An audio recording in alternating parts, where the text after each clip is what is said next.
Good evening, ladies and gentlemen. We're going to call to order the meeting of Richmond City Council for Monday, December 8th, 2025.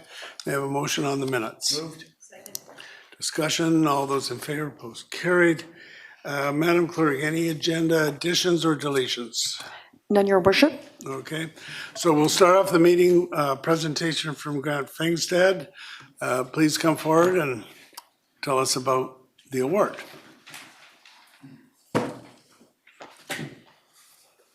Thank you, Your Worship. Through Your Worship, the members of Council, I am pleased to announce that the City of Richmond has been awarded as a recipient the CIL Awards Canada 2025 as sponsored by IDC Canada. IDC Canada is the Canadian branch of IDC Corporation, which is a leading technology research firm founded in 1961. This recognition highlights our achievements in municipal technology, specifically for the My Richmond portal. My Richmond exemplifies a customer-first approach, integrating key services such as property taxes, utilities, recycling, recreation, business licensing, and permitting into a unified platform. Features like My Voice enable direct engagement with the city, while emergency notifications enhance public safety. A core strength of My Richmond is its integration layer, which standardizes a user experience across diverse backends. This design allows residents to access all services with a single identity and password, improving efficiency and convenience.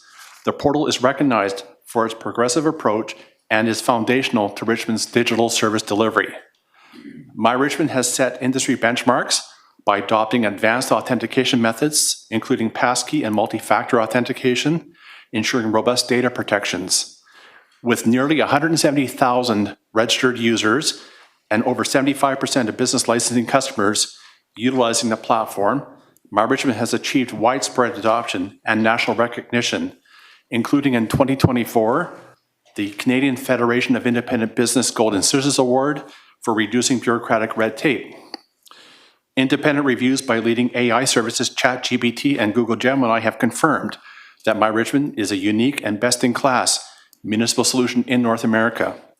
It is my honor to present this award recognizing the City of Richmond as a leader in leveraging technology to enhance public service.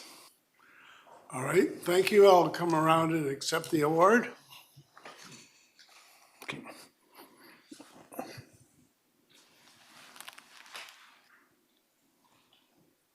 Thank you very much. Thank you. Danny, can you come and take a picture? Okay, here too, Vincent.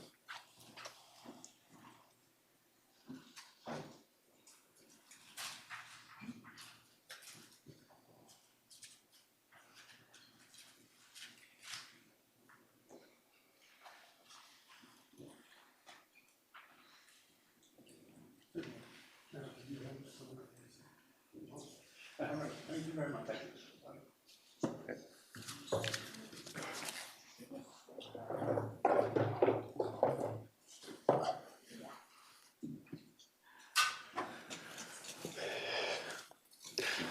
So thank you, gentlemen, for that, coming forward with that award. I have a motion to resolve in the Committee of the Whole to deal with, to invite delegations and to hear them on agenda items.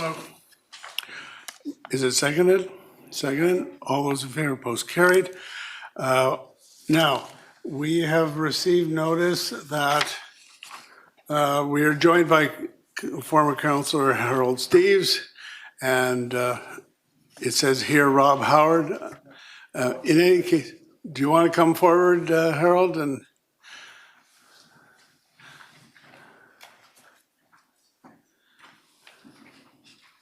do you want to stand?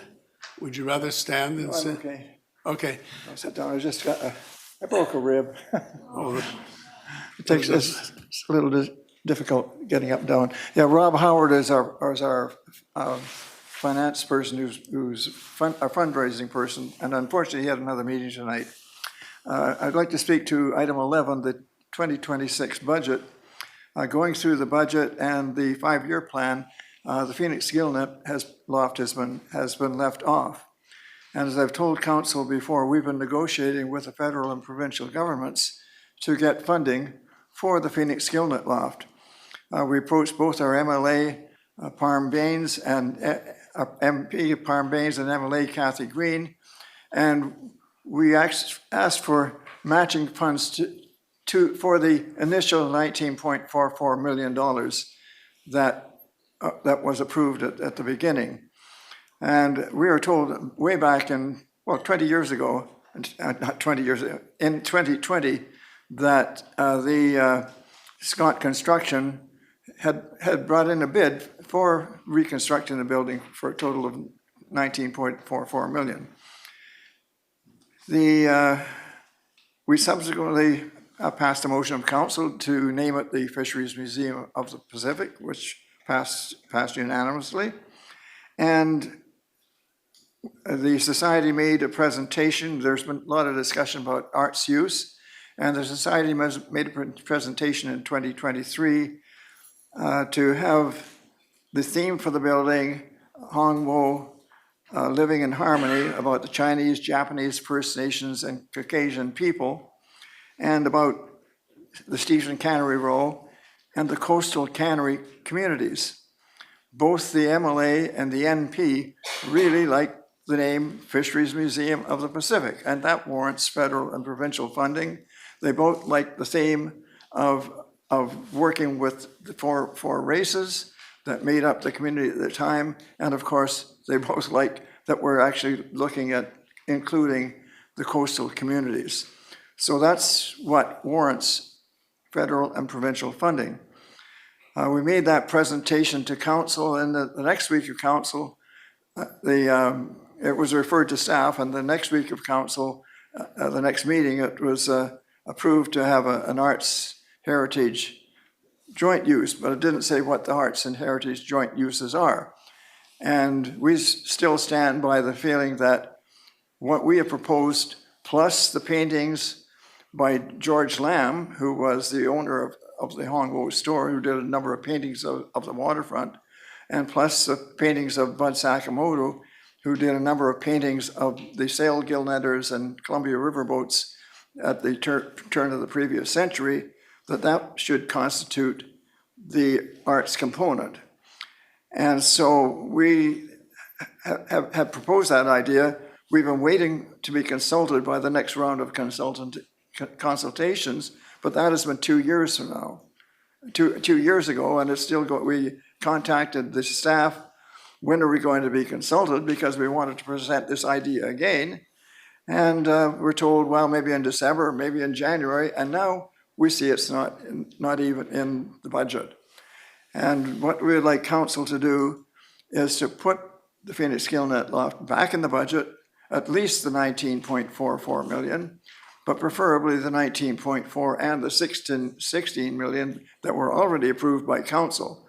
The 16 million was not postponed, it was actually agreed to in 2020.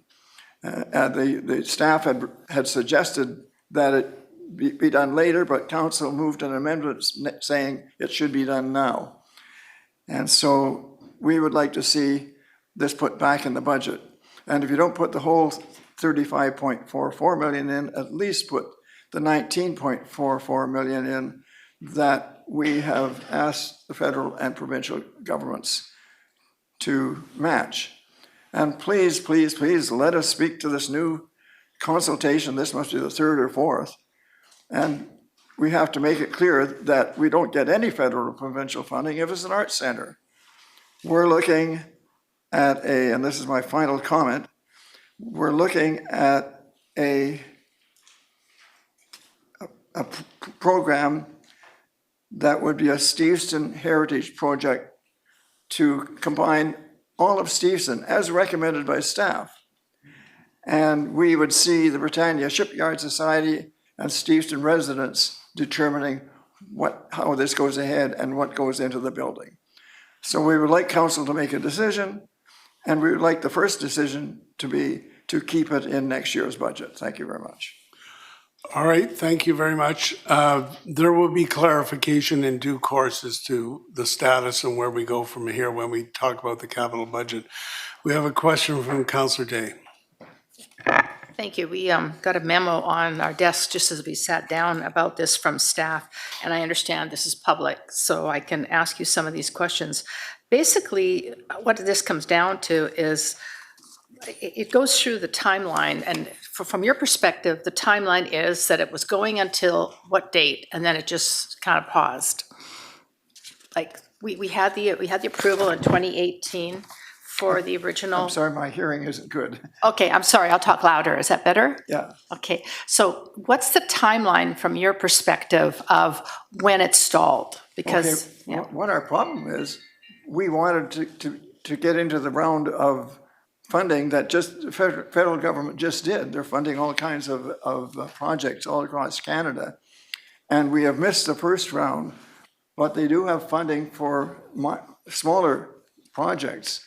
And we just like to get on with it this year, in 2026, and be able to go to the federal government and say, this project is shovel-ready. It was shovel-ready in 2020, and it is shovel-ready now. And they like the idea of, well, they want projects for staycations, lumber from British Columbia, and jobs, and that's what they're funding. But a year or 2 or 5 years from now, there may not be any funding at all. yeah, because I'm looking at the memo, and it goes like May 2022 seems to be the last of it. Sorry, we just right. got this 5 minutes ago. Let's go to Councillor Galanders. Thank you, Your Worship, and thank you so much for coming out to speak. And I just, on this memo that we got from staff with some of the timeline, there was an additional referral, in October of 2021, so you were still on council then, which is from the Director of Arts, Heritage Culture Services be referred back to staff to propose recommendations for further directions and options for general and multi-use flexible programming, such as for community needs, arts and artists, First Nations interpretation, farmers and artisans markets, performance space, and other possibilities. So that passed in 2021, but that isn't contrary to what you had presented to in 2023, or what you were on council at this time, so it doesn't have to be contrary. No, all the motions that passed up until 2023 were not contrary to what we were asking. Yeah. It was a matter of degree of how much of each one, as long as the major theme is the heritage. But if the heritage becomes a minor theme, then we've got a problem. Yeah, so the arts that we have approved in 2023 as the direction to take, is not contrary to your idea of the Hongwo living in harmony, and you have the art as the art component, and it could still be called the Fisheries Museum to try to go after that other funding, even though it's not necessarily like a typical museum. Yeah, what we've based the whole program on is the Maritime Museum of the Atlantic. And at the end of their building, they've taken the upper floor out, and you can go on the upper floor and look down. And they have a concert area for orchestras and for singers. They have artworks. They have daily art programs in that one spot, but they're all art programs of a maritime theme. Yeah. And that fits. But to make it a regular arts center, that's something that should be in the city center, not on the Steveston waterfront. Agreed, yeah. Okay. Sounds like we know what to do. Councillor McNulty. Yeah, thanks very much, Harold, and I know where you're coming from. I guess my question to you is, once and for all, we need to know the purpose of what we're doing. And basically what I've heard you say, correct me if I'm wrong, there's limited funding for the arts, but there's more funding for fishing in a museum.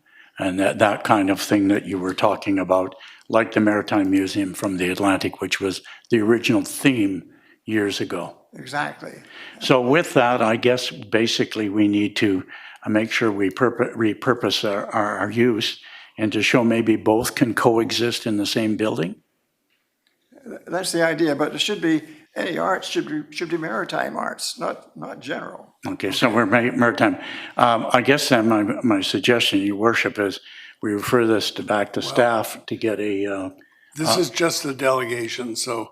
Well, here, the We'll referral. get to the capital budget in due course. Well, not necessarily the budget, but the whole concept to come back with a port of coexisting of the two uses that we've heard from the delegation, so we can get it on the books, and so that they can get on to apply for funding from, because the feds in the province are cheap, you know that. They're not going to just dish out money, and they're going to make sure they get mileage for it.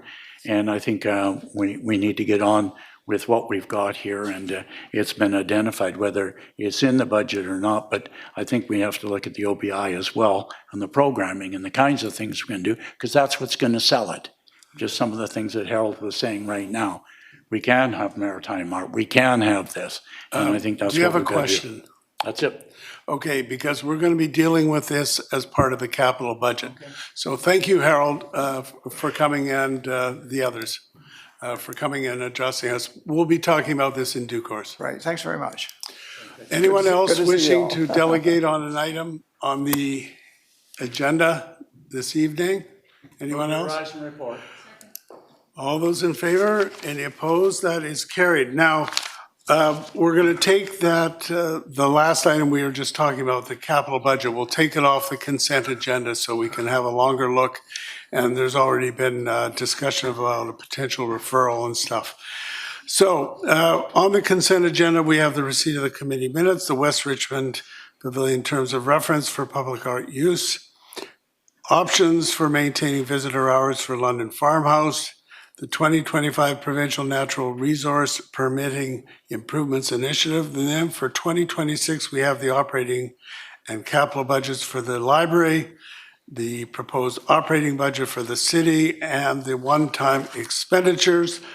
We then have a land use application for first reading, which will go to public hearing January 19th, and that is the Lions Manor in Stevenson. And then we have a housing agreement amendment application for 7378 and 7388 Gallner Avenue.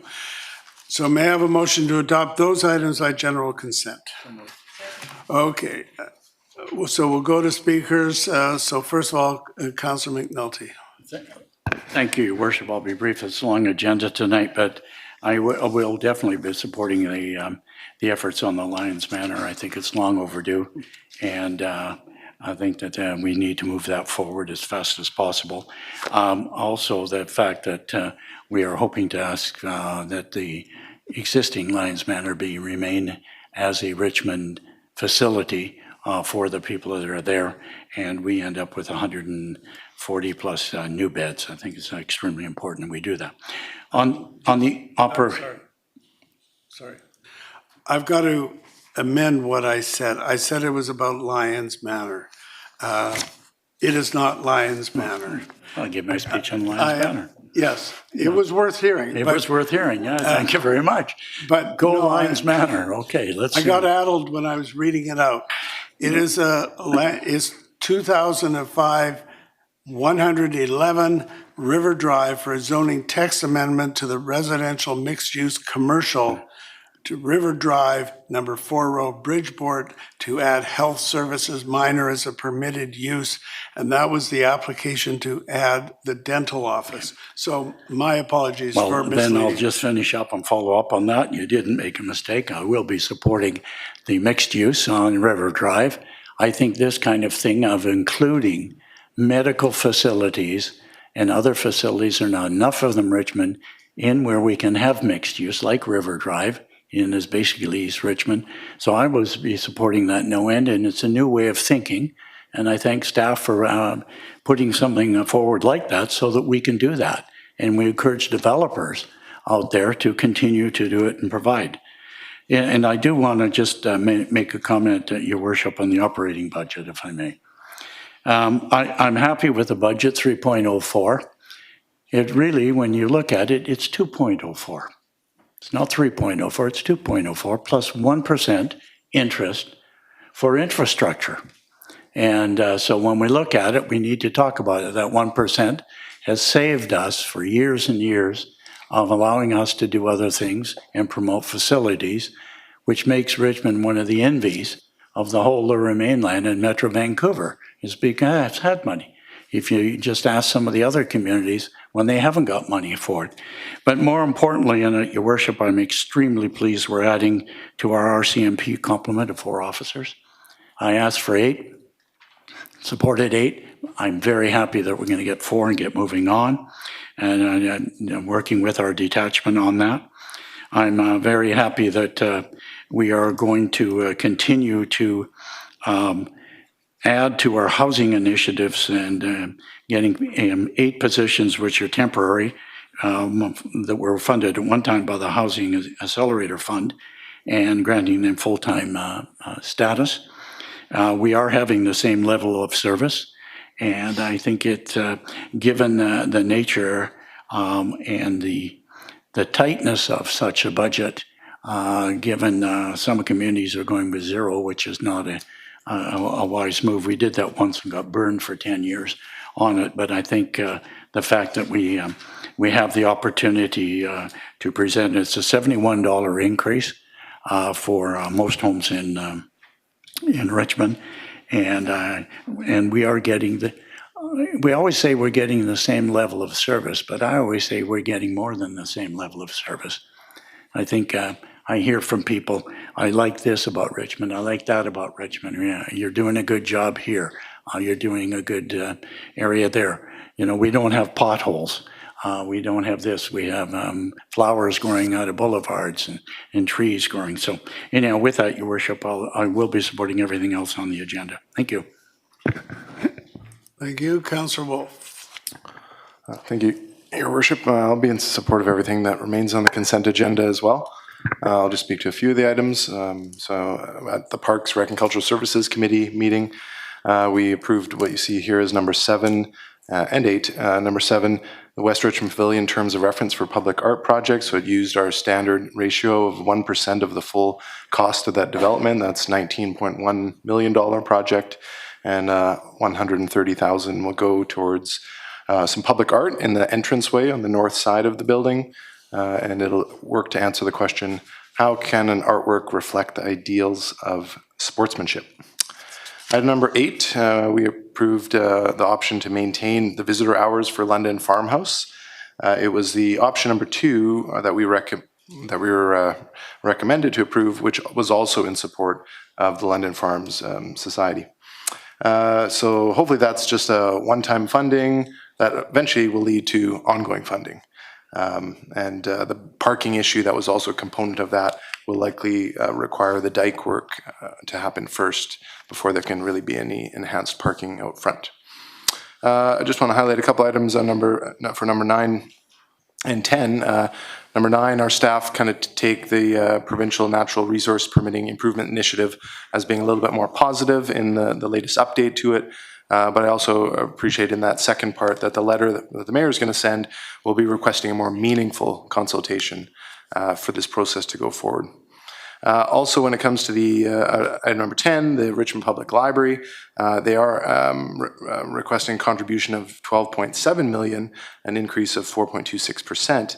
But a big part of that is the cuts at the other levels of government. So the provincial government has cut the enhancement grants that they've been relying on, and the federal government have done some major funding cuts to the Immigration, Refugees, and Citizenship Canada. And so they've kind of been scrambling on how to go past the next year, which they still have funding for. And then I guess finally, the last item I'll speak to is item number 12, the proposed operating budget. So at committee, I did seek a potential increase to the operating budget of at a very slight 0.08% increase to have 2 additional positions to support Parks, Rec, and Cultural Services. One would have been to add support for human resources and recruitment so that we can continue to have strong candidates selected to support our works throughout the city. And then that might be able to come in a future time. And then also the urban forestry, which I thought was really essential when we have so many trees being planted, a large number of them not surviving, and more cash in lieu contributions from developers that put trees more under our responsibility to maintain. So with that, I also really value the fact that council has finally brought in an enhanced BlackBerry management strategy to be funded, and that program to begin shortly. So with that, I will support everything on the consent agenda. Thank you. You, Councillor Hobbs. Thank you, and through the chair, I will be supporting everything that remains on the consent agenda, and just a couple of quick comments. And the first one is about the London Farm visiting hours, as Councillor Wolf just alluded to. Very supportive of that. It's a one-time funding issue, and it'll run May 1st through Thanksgiving, initially 16 months. But the important part of it is, well, a couple things. One, the society is also contributing revenue to this, and what it will do is give us time to assess and evaluate London Farm, because it's a very important historic site, and it's also very popular. The second item I'll talk about is the library budget, number 10. That's 12.7 million, and it includes something that's very interesting. It includes one-time funding of $100,000 this year, and that's to enhance the physical book collection. And it ties into the numbers that you'll see if you look at the report to do with digital books versus physical books. And although the digital allotment or number of books is increasing, it's not a magic solution, because, as it turns out, digital copies are actually quite expensive. In its budget, you'll notice that, as with all budgets, labor is a huge part of the budget, but it's also encouraging to note in the report that attendance is up just over 37% for the library. The last one on the consent agenda that I'll comment on is the operating budget. And as we've heard, that's 3.02% of an increase, and it includes 1% transferred to our reserves, which is part of our long-term financial management strategy, which was brought in, well, quite a while ago by previous councils. And it's a challenging economy. Everybody knows that. And we did hear a lot of requests and comments about trying to keep our tax increase low. And whereas some other cities are cutting things, we are not doing that. We had a close look at what we do and how we do it to make sure that we're being efficient. But in the end, same level of service, if you want to call it that. The consumer price index, or if you want to call it inflation, is 1.19 or so. We have done some things that we previously approved, which contribute about 0.84 to the budget, but there's other things that get attached to our budget as well. And so senior levels of government passing on costs, as Councillor Wolf just alluded to, is about 0.21%. We have no choice on that. That's like a tax on us. And so what I'd like the public to do, if they are inclined, is to have a look at the report, but also in particular, have a look at figure 2, which is on council page 254. And when you look at that, you'll see that big chunks of that pie are taken up by senior levels of government. And actually, I think only for the second year, our slice of that pie is now less than 50%. It says we're at 49.93. So out of all the money we collect on behalf of the citizens of Richmond, 49.93 stays in Richmond. TransLink, senior levels of a government. And yeah, I have a personal problem with that, but I'm just not sure what I can do about it yet, or council. So have a look at that. And with that, Your Worship, I'll be supporting everything that is on the consent agenda. Thank you, Councillor Day. Thank you very much, Mayor Brody.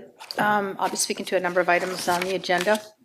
These are all consent items. Number 7 is West Richmond Pavilion, terms of reference for public artwork. I have to say, I am the liaison to the West Richmond Community Centre, and they were thrilled to pieces with the involvement that they get from staff. They've been engaged in every part of the new West Richmond Pavilion, and now being involved in the art selection is just one more time they can have their 2 cents worth with staff. So on behalf of them, thank you very much. Number 8 is the maintaining hours for the London Farmhouse. So if any of you have ever been there for their afternoon tea, or gone into the gift shop, or just had a walk through the museum, and it's a spectacular building on acres of land, and it's the original farmhouse used by the pioneers. $27,000 is not a lot of money to put at this problem, to make sure that we're maintaining those visitor hours, because what's the point of having it if nobody can go and check it out? Number 10 on the agenda is the operating and capital budget for Richmond.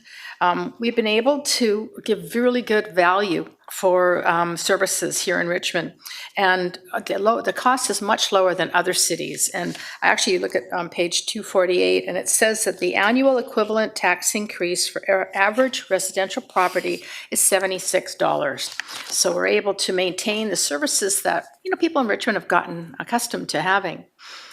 Number 2026, or number 12 is the 2026 proposed operating budget. And we saved millions by doing things like water meters, and we saved a lot of money by replacing the board at the Oval. And now some of the money from the gaming revenues can come back to our reserves. So I'm really pleased that we've come back with a 3.04% increase. And that does include the 1%, Harold. I know I haven't always been in favor of it, but we need it this time. And the reason we need it is because we've got so many large capital projects coming, and we need to be ready for what comes down the pipe. And number 13 is the 2026 one-time expenditures. Little things like $45,000 for the veterans banners that will be up on 3 Road in Granville next year before Remembrance Day. $100,000 to buy more books, for the library. The library has become more than a library. It's like a community center, and it's a major resource for a lot of people. We're also spending $180,000 extra to keep the doors open for the post office in Steveston. We're going to have more programming for tourists and for residents, so that's going to be a great way to utilize that incredible, valuable asset. Number 14 is, I don't even know why we have to vote on this. It's to allow a dentist office. And what I don't understand, and maybe staff can answer this, is why isn't opening a dentist office just allowed in the zoning the way it's written? Because it seems to me that we could simplify our policies and include something like that in the allowable uses so they don't have to come to council next time. Through your worship to Councillor Day, in this instance, this subject site was subject to a very site-specific zone that did not provide for health services minor. A majority of our commercial zones do provide for health services minor and dental offices to be located in all commercial zones. So this is actually an exception to the rule. Normally, you wouldn't have to come and ask us for this change. Through your worship to Councillor Day, that's correct. Good to know. And the last one I just want to ask a question of staff on is the housing agreement between, it's the Kiwanis Towers, and it's designed to be affordable housing for seniors. And I'd like staff just to mention, to go over how people get in there, because when you go there, you wonder, are truly seniors who require that housing getting that housing? How do you know that they are in that category? Through your worship to Councillor Day. So Kiwanis Towers, the tenant eligibility is that the applicants have to be at least 60 years of age, and they have to have income thresholds as are set out in the housing agreement. The city runs a statutory declaration process which makes sure that those who are meeting those eligibility criteria are getting in. And we know at Kiwanis Towers, the average age of residents today is 80 years of age. So they prove their income by submitting what? Through your worship to Councillor Day, they submit to the owner information like CRA records of their income. Okay. I think it's important that we keep on top of this, because when you have about 25% of our homeless are seniors, we need to make sure we're taking care of those who really truly need it. So thank you for being diligent and following up on that. Thank you. Councillor Liu. Thanks. I'll be supporting everything on tonight's consent agenda, just a couple of items. It's been said before, London Farms getting $27,000 for a part-time staff person. We've had great volunteers over the years with London Farm. Their availability and capacity has changed, and so we're needing some staff to help them keep the doors open and keep people coming. Another project that's needing a little bit more money to revamp and relook at itself in one of our heritage sites is for $180,000 in the one-time expenditures for Steveston Historical Society. They're doing a 3-year pilot to see how they can change their operations and try to make them a little bit more closer to profitable to be able to run and operate. They're in one of the oldest post offices in Western Canada, and so I think it's quite interesting, something cool to have in our community and things that we need to support. I'm impressed with the library budget when I read into it, that we have nearly double the circulation per budget dollar of other comparable towns and libraries. And so it seems that what we buy is what people want to read, and it gets circulated over and over again. So it's people in Richmond are reading, and they seem to be interested in a lot of the same stuff. Last one I'm going to talk about is the operating budget. I think this is the lowest one of this council term. We've had a lot of projects over this term. We've had a lot of operating budget impacts from new things opening, like the swimming pool.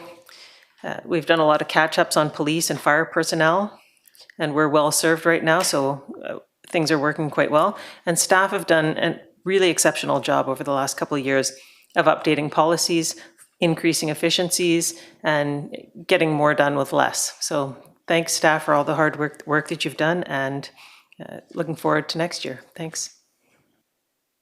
Councillor Heed.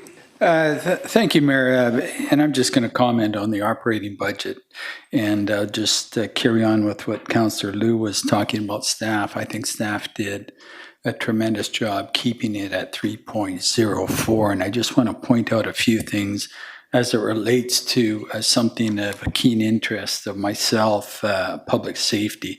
When you look at some of the main cost drivers here, you can see the RCMP contract is quite significant, and other labor and fringe benefits, as pointed out by some of the councillors earlier, is significant when we start to look at our operating budget. And certainly the RCMP contract is the largest contract in our operating budget here, and it has significant impact. A lot of that is not within our purview to control to a great degree. And when you start to look at emergency communication costs, when you start to look at some of the benefits that the RCMP officers are getting and rightfully deserved by their federation, we do have to pay for it. And I see the chief is in the audience here, and the chief wanted 8 people. We approved 4 people. I think we're going to have to look at being creative in 2026 to make sure that he has the resources required in order for him to deliver the service that the citizens of Richmond and businesses are used to. And I'm hoping that that does continue. And part of that is, of course, having the 4 additional regular members. You've got some other people, a civilian person that's going to be attached to the position. For the fire service, we have a emergency vehicle technician to support the fire rescue service, and I think we're going to have to look at the fire rescue service going forward into 2026, into the 2027 budget to see what we can do with respect to that. So I think staff has done a really good job on that. And I just want to point out the fact that a savings area here where it's a bit of a reduction, and that was with the Richmond Olympic Oval. We've limited the amount of funding to $2.5 million for 2026 as the city's contribution there. And that's a decrease of $1.1 million. And you don't often see that, but I just wanted to point that out. And I'm looking forward to ensuring that we continue on with efficiencies when required and where required, but at the same time able to deliver a sustainable level of service that the people of Richmond are used to. Thank you. The only thing that I'm going to comment on is just another piece of the operating budget. I think it's important, people talk about the surplus that the city gains one way or the other, and there's a number of areas where we get that surplus from, and we put it into a reserve. We are using 0.55%. So that's between $2 and $3 million. And we're taking it out of what's called the rate stabilization, which comes from the surplus. And we're using that as one way to drive down the amount of our tax increase. So I think that staff has worked very hard to come up with that 3.04% in these very difficult times. And I'll be supporting the budget and all the other items on the consent agenda. So we're going to call the question. All those in favor? I'm talking about the entire consent agenda. All those in favor? Any opposed? That is carried. That brings us to the item that we took off the consent agenda, which is the proposed capital budget. The Finance and Audit Committee recommendation is that the 2026 proposed capital budget, as presented in the documents totaling $245,724,000, be approved, and that the 2026 proposed capital budget as approved be included in the consolidated five-year financial plan 2026 to 2030, and I would so move. Second. Now, that has moved and seconded, but we have had the discussion with Harold Steves, and we've had some clarification from staff on the situation. So in terms of the entire capital budget, I think that it's very much worthy of our support. I think staff has gone through it with a fine-tooth comb. Not every employee is able to get the increases in the capital budget that they would like, but staff has the priorities, they have the parameters for what is acceptable, and so they've been able to set that out. And there's a lot of give and take, and there's a lot of frankly, hard feelings when some of the visions don't turn out to be real. But the reason, to my mind, that we took this off the consent agenda is because of what former Councillor Steves talked about with the use of the, with respect to the Phoenix Net Loft. Now, the first thing I just want to confirm with staff, maybe Mr. Chong, you can confirm the $19-odd million that was approved some years ago for the restoration of the Phoenix Net Loft. I understand $2-odd million has been spent in the deconstruction, but aside from that, we have all the money. Am I correct in saying that? Your Worship, that is correct, that the $19 million project will continue. Yeah, so notwithstanding that we don't see it in the five-year plan, it is ongoing and it is funded to that extent. That is correct, Your Worship, and technically every year when the five-year financial plan bylaw comes forth, the amount is included in the bylaw, so officially it is included. It is included, all right. But what I think we need to do, in addition to what is on the floor, which is to support the capital budget, I think we need a referral leading out of what the delegation had to say. There obviously is not clarity in what we are doing with the Phoenix ultimately. The money has been set aside, but what are the various costs that could be involved? The timing of those the expenses so that we can put it into the five-year plan. We need to clarify the uses and the programs that we expect to have in that building once it is restored. So we'll make that referral motion in due course, but I think that that's where we need to go on this. So I've got some speakers. Councillor McNulty. Yeah, thank you, Worship. I'll support the direction on that, but I did want to make a couple comments on the capital budget. The fact that it's $245.7 million, which is a very aggressive budget, and represents 89 projects in a year, and supporting that. And I think the public need to know we're spending much of our time at the moment replacing the work shard on Linus Lane. A lot of our money is going there. But more importantly, questioning most of us get asked every day is about flooding, like tonight, high tide, whatever. And we're aggressively looking at and continuing our flood protection program. As a matter of fact, it's accelerated, and we're putting $33.6 million into flooding. very, very important. And we're actually the envy of the Lower Mainland. I sat on a flood committee at Metro on it, and we're one of the few cities and municipalities that are doing aggressive work. And I think our staff, when you look at the riprap put out, the raising of the South Dike by a meter and change, that we're doing our job. And some of the other things that we're spending in the parks program with doing the nature park assessment, the Garden City Park, Railway Greenway, we're adding lights to it, making it even better for people to enjoy and recreate along that line. And I think probably one of the most important things, Your Worship, infrastructure needs to be kept up with, because we do have aging infrastructure in Richmond. We got to continue. Much of our stuff is below the ground. People don't see it. And we've got to continue along that line. But one of the exciting things, in my opinion, of the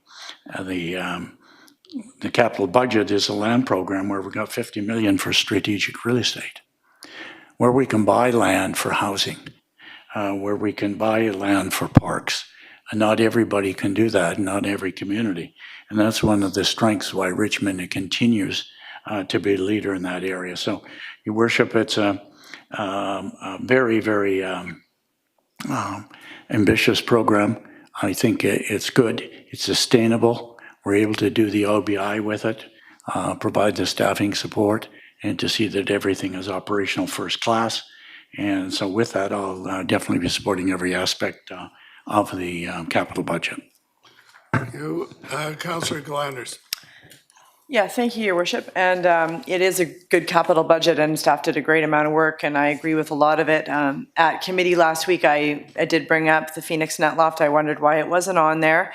I was told that due to things out of our control and things that had come up, that it got pushed off past 2030. But what I understand from the discussion tonight and from this memo from staff is that this $19.44 million that was already approved is on the books. Therefore, it doesn't need to be on the capital plan. However, that doesn't mean that anything's going to actually go forward until the consultation is done and they decide what we're doing and how we're rebuilding it. So I just have some questions of staff about that. So if we had issued a contract to Scott for 2 years to deconstruct and rebuild the Phoenix Net Loft, and then we decided we didn't know how we were going to be rebuilding it. What is the state of that contract? Is it terminated and we'll have to start over? Through Your Worship to Councillor Glanders, the contract was only to deconstruct the Phoenix Net Loft. Once we deconstructed, that contract was complete. To reconstruct it, then we got a referral through council to go look at options, and hence we will come back to council with the options. We have an architect now. Okay, so you are referring to the October 18th, 2023 referral, which was that the heritage multi-use space be endorsed, and then staff report back with a detailed program plan, concept design, and proposed capital operating budget, including the possibility of grant funding from senior levels of government.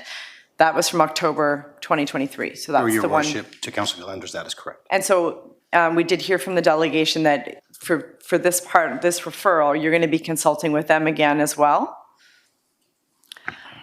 Through the chair to Councillor Glanders, yes, we'll be going out for a broader consultation. And as outlined in your memo that you received today, we'll be bringing a memo to council in January or Q1 outlining the next phase of consultation. Okay. And so then whatever results from that, we'll make a decision on how we're spending that 19 million. And then if we make a decision to do something else as well that costs more, then that would have to get voted on, and then that would be put in the capital budget. But just to reassure the delegation that the 19 million is already in there. Yes. Okay. Great. Thank you. Councillor Hobbs.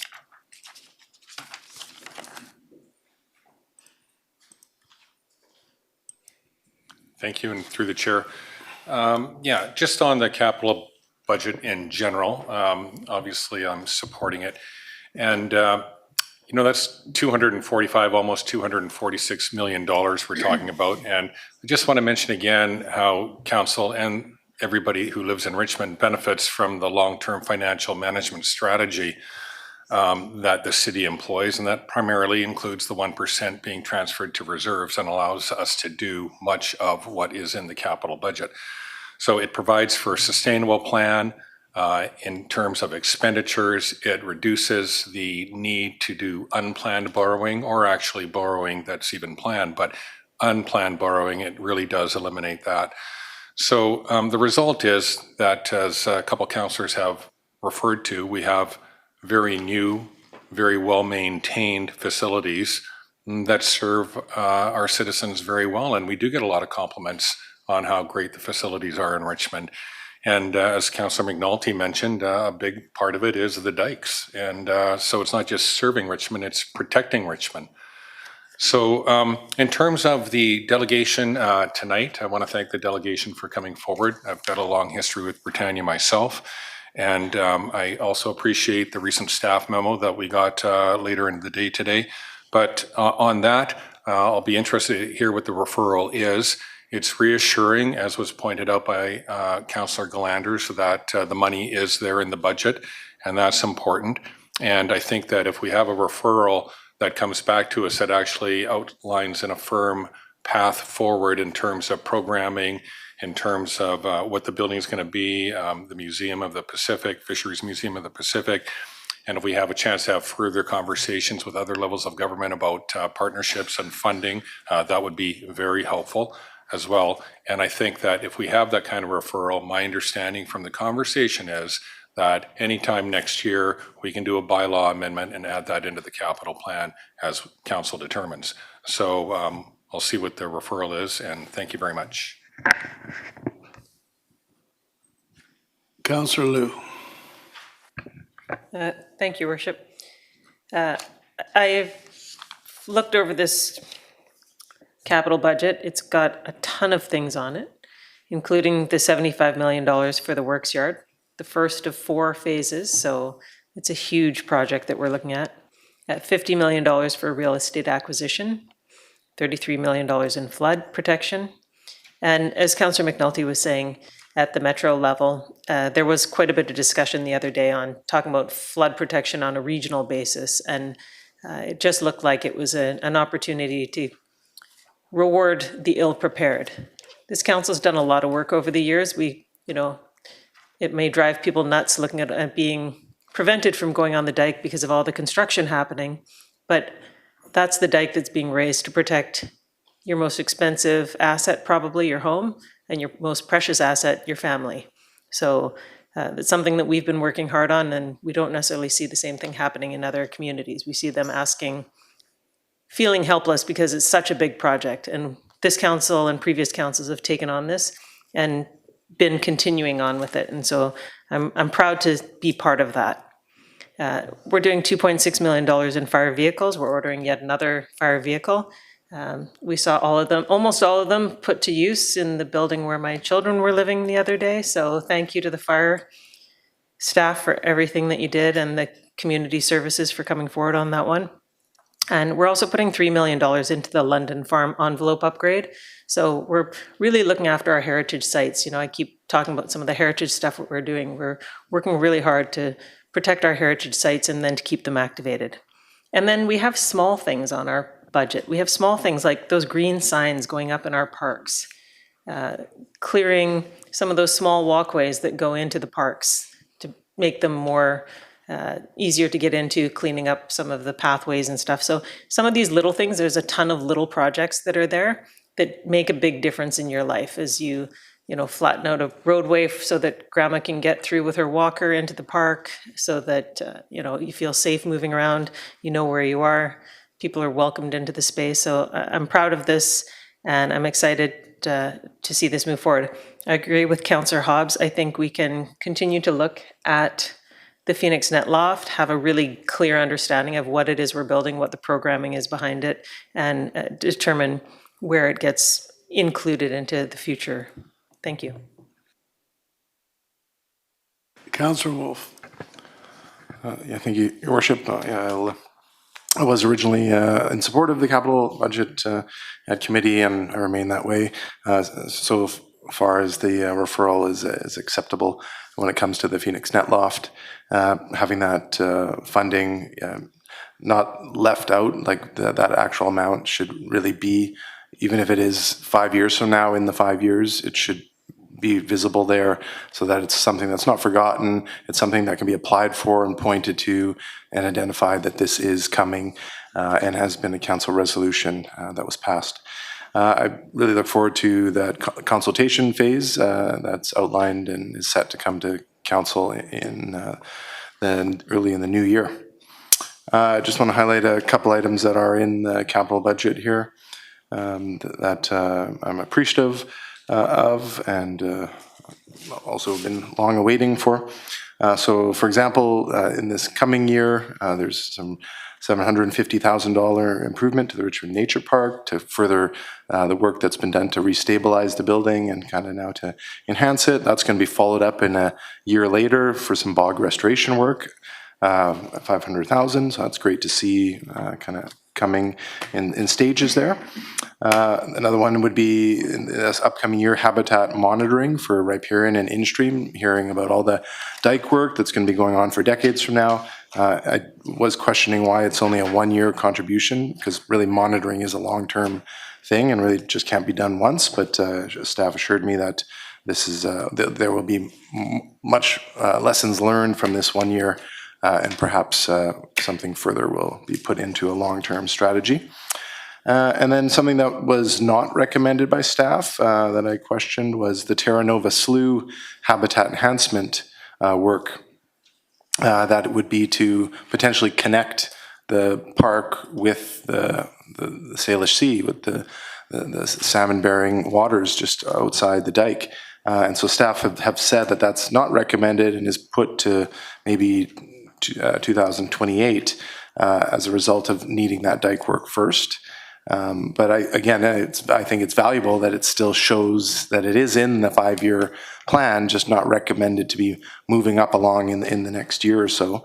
And just hearing this past week that on the North Shore, there was just a major infrastructure project approved very much like this, enhancing salmon work at the Lynn Creek estuary. So I think there's examples out there that actually don't require as much funding that this one might appear to need, because Neptune terminals and other funding sources are going to be forking over all the fees needed for that project. So I value the way we have a item by item breakdown for next year, and also to be able to see the stages ahead for many longer term projects. So with that, I'll support the capital budget. Thanks. Councillor Heed. Thank you, Mayor. Just a bit of a follow-up to Councillor Liu. I believe we have 5 new fire vehicles, at least 5 coming on the way here, so we're looking forward to that, and the added one will be the 5th. That's good to see. My question is for staff, Mayor, and it relates to the 1% that goes to reserves.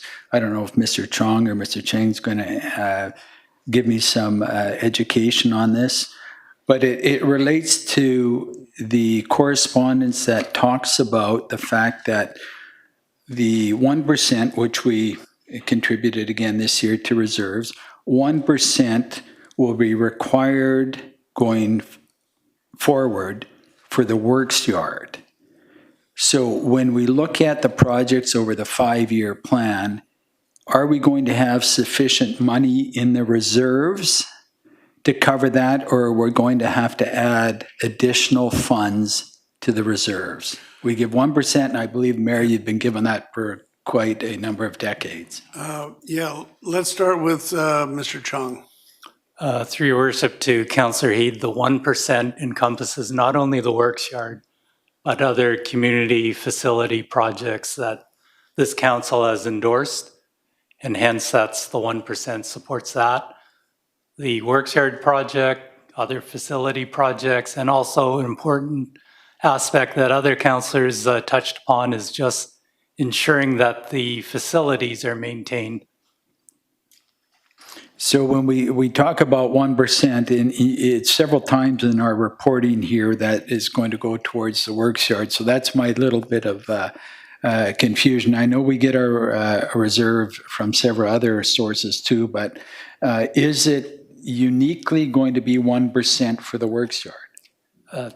Through your worship to Councillor Heed, a significant amount of the funding from the 1% through the capital building infrastructure reserve is dedicated to funding the works yard. Okay, thank you. Councillor Day. Thank you very much, Mayor Brody. So these are a lot of numbers, but what do they mean? I'm sure for the average person, it just seems daunting. The proposed capital budget for 2026 is $245 million. 38% of that is buildings, 29% infrastructure, 20% land. But it's not always this high. Like if you look at this chart here, you can see that this year it's quite high. It's 245 million. But in 2027, it looks like it'll be about 152 million in 2028. So as it kind of goes up and down like a yo-yo, depending on what you're doing. Well, we're building a massive Stevenson Community Center. We're building a massive improvements to the works yard. So that just costs a lot of money right off the bat. But the money that we spend on our general budget, like what is the 2026 tax dollar breakdown? And it's a really interesting chart. And you can see it's fire and police are most of that money. And the next next cost is project development, facility services. And then it just goes down, down, down, down. So when you look at something like arts and culture, it's $2.13. So it's important that we keep these big projects going, because if you go to other communities, and I have friends that have, like, for instance, moved out to Langley, and they go, there's no services. We can't get our kids into sports. We can't get our kids into swimming. We can't, to find a seniors course for the seniors to do. We have a lot of programs here in Richmond, and it does cost money. But by staying ahead of the ball, we're able to provide those services at a very minimal amount of taxes, even though when you hear those numbers, they're kind of scary. But remember, we're all sharing that pie together.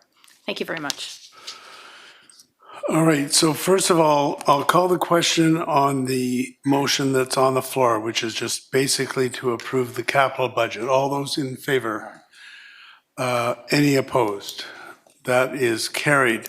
So the suggested referral, and we can refine this if you wish, relates to the Phoenix Net Loft, the rebuilding of the Phoenix Net Loft, and we would refer it to staff to comment and coordinate discussions on the various uses for the rebuilt facility, the potential programs, the potential costs of the rebuilding, and some of the potential sources for senior government funding.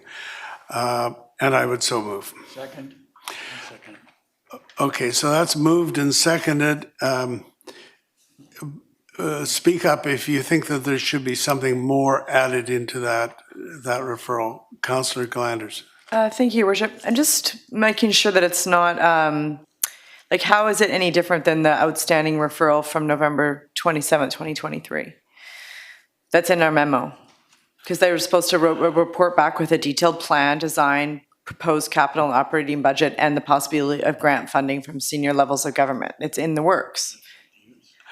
I think there's a great deal of discussion that we need to go through to make sure that all the parties are very clear on which direction we are headed in terms of that facility. So you think the referral will help move it along and clarify it and get it dialed in? That is the reason for the motion. Okay, thanks. Councillor Day. I just want to be clear on this referral motion. Is it a direction to staff to get the ball rolling? Because it's been 7 years.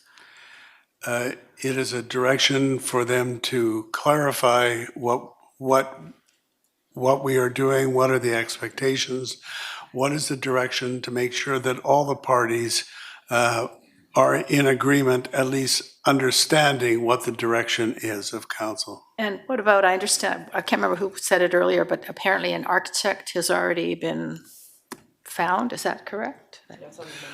Yeah, it's in the memo that the process is proceeding. Well, we need to clarify what's going on before we go one step further. Ms. Harris? Through the mayor to Councillor Day, we have hired an architect. We are in the process of confirming an engagement plan and would come back to council, as Marie said, the first quarter to give you more information on that. And that, of course, includes working with the Britannia Heritage Shipyard Society. Well, that's good to know, because I mean, I realize it wasn't a unanimous vote back then, but it was a council decision. And as far as I'm concerned, when council makes a decision, that's a direction for staff. So, thank you. So on the referral, I'll call the question. All those in favor? Any opposed? That is carried. That brings us, there's two other items that were not on the consent agenda. The first one is, and they come from General Purposes Committee. First one is the application to amend the food service primary liquor license and the change of hours of liquor services for the Yokai Tapas and Saki Bar on number 3 Road.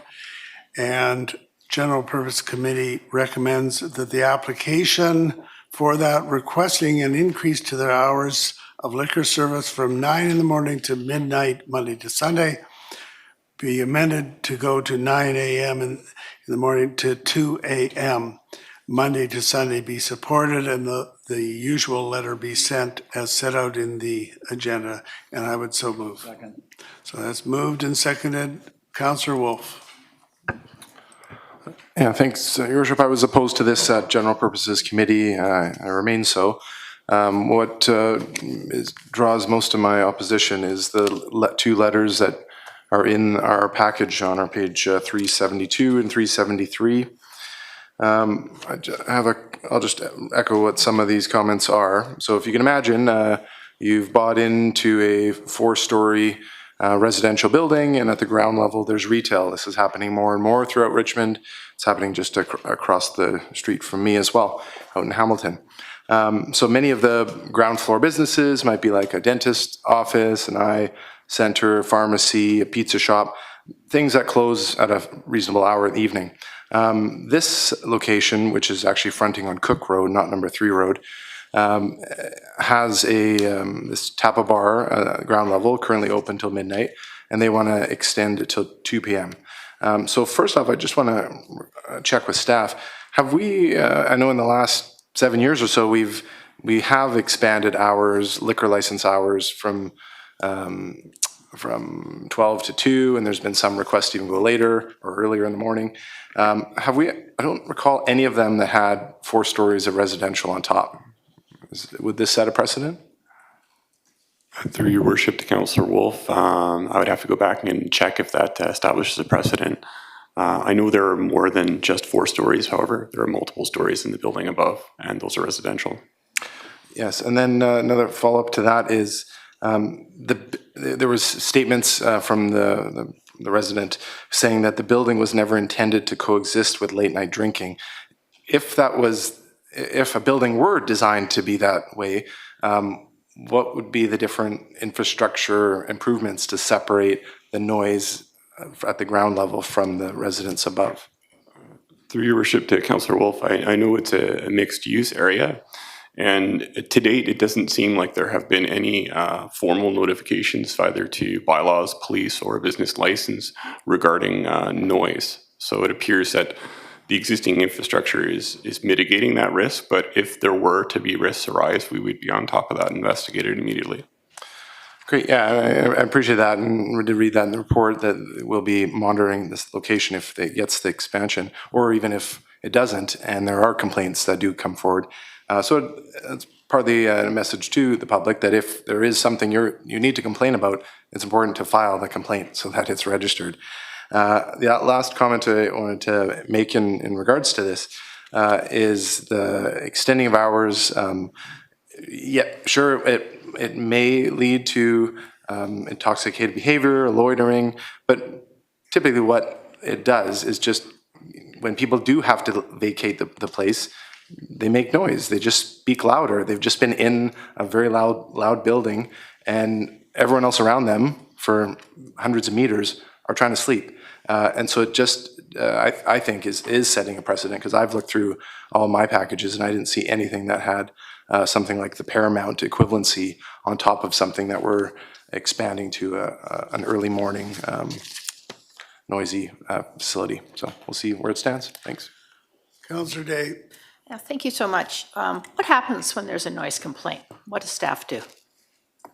Through your worship to Councillor Day, when there's a noise complaint, staff, if it's during the late hours, we would arrange time for our liquor primary units and our late restaurants, food primary in this case, to conduct an investigation. Staff they're equipped with noise monitoring equipment. So we would measure the decibels. We would also canvass the area. And as par for course for our standard operating procedures, we do message to the owner operators what are the good best practices for being a good corporate citizen. Inclusive of that is instructing patrons not to loiter, not to make noise. And the majority of the cases, patrons, they don't want to do that, and the owner operators don't want that bad reputation as a corporate citizen. So the education piece is key. If we do detect noise issues, depending on the prior history, we will either issue a warning ticket or we'll issue a ticket. If the issue persists, we'll likely look at suspending the business or canceling the business outright by bringing a report forward to council. Yeah, which we've done in the past for various reasons. But I also asked you previously whether you researched whether this vendor has other bars in the Lower Mainland and whether they've had any problems in any other areas. And I believe you reported back that it was not an issue. Through your worship to Councillor Day, that's correct. Perfect. I remember years ago, I think it was a Sandman Inn on Highway 99, and there was a very loud bar. I think it was a Shark Club, and the neighbors were very upset at the noise. So you guys are working with them. But I remember just going there and talking to them and saying they can't sleep. And they changed the speaker system. They raised them off the ground so that they weren't vibrating on the ground. And after that, nobody complained. So there's a solution to every problem. Thank you. Councillor Liu. Thank you, Worship. I'll be supporting this. This location of this tapas bar is essentially at the end of the Canada Line. The Canada Line last ride is 1:15 in the morning leaving from Waterfront, which means it comes into Richmond about 1:40, 1:45. So basically the last people who are partying downtown will be getting out at exactly the same as the time as the people coming out of the restaurant. The people making the noise are going to be the guys off the Canada Line. So I don't think the restaurant's going to be that big of a deal. I also think if you moved into downtown Richmond, where the Canada Line is belching out people at 1:45 in the morning, you're not going to be surprised when there's noise. Councillor Galanders. Thank you, Your Worship. Really good points by Councillor Wolf about it being a residential building. I didn't look at that last week as much as I should have. And I think that all the ones that have been brought forward have been more in commercial areas, and we specifically stated that the residences were a certain distance away. So I just want to know, are you bringing forward every application to council to decide on each one with the recommendation that we approve, unless that proponent had an issue in another city? Like, is that the only thing you're looking at, and you're bringing forward every application regardless of its proximity to residences? Through your worship to Councillor Galanders, staff weigh a variety of issues in addition to police background checks, due diligence with other cities. We look at it from a zoning perspective, and there is that canvassing of the nearby residences and businesses as well. So in totality, staff look at that evidence and then weigh the risks versus the benefits. In this case, there weren't any risks that were identified in terms of beyond those two letters. And we weighed the prior history. The business has been in operation, and there haven't been any formal complaints that have come forward. If there were cases where there were formal complaints coming forward, I think recently council saw one of those cases where there was some risks regarding noise, regarding underage drinking and other goings on regarding a business in another city, and staff chose to not forward that recommendation to council. Okay. We did have a referral to a while back on where we want to concentrate sort of nighttime, later operations. And where does this fall into that? Through your worship to Councillor Galanders, this particular area would not have been in one of the areas that were there were no formal recommendations made. It was more of a feasibility analysis, but there was a notion of areas that were further north of the city core that would be potentially more amenable to an entertainment district type setting, but that was just more of an initial look. Okay, just one more question then. So if the problems do arise and we get more complaints, I mean, once a business is established, this is what I just want to avoid is, we had this in Steveston even where we were getting complaints constantly from people that were living up in Imperial Landing with regards to Goodco, and that was just noise at 8 p.m. They just weren't expecting it to come in, a business like that, and you don't want to be hard on the business once they're established. So just kind of want to avoid these kinds of issues. But I mean, if there were more complaints and people are having a hard time sleeping, what is the recourse? What do we do? Do we go back to it being midnight? Do we look at it after a year? Do you come forward and say there's been problems?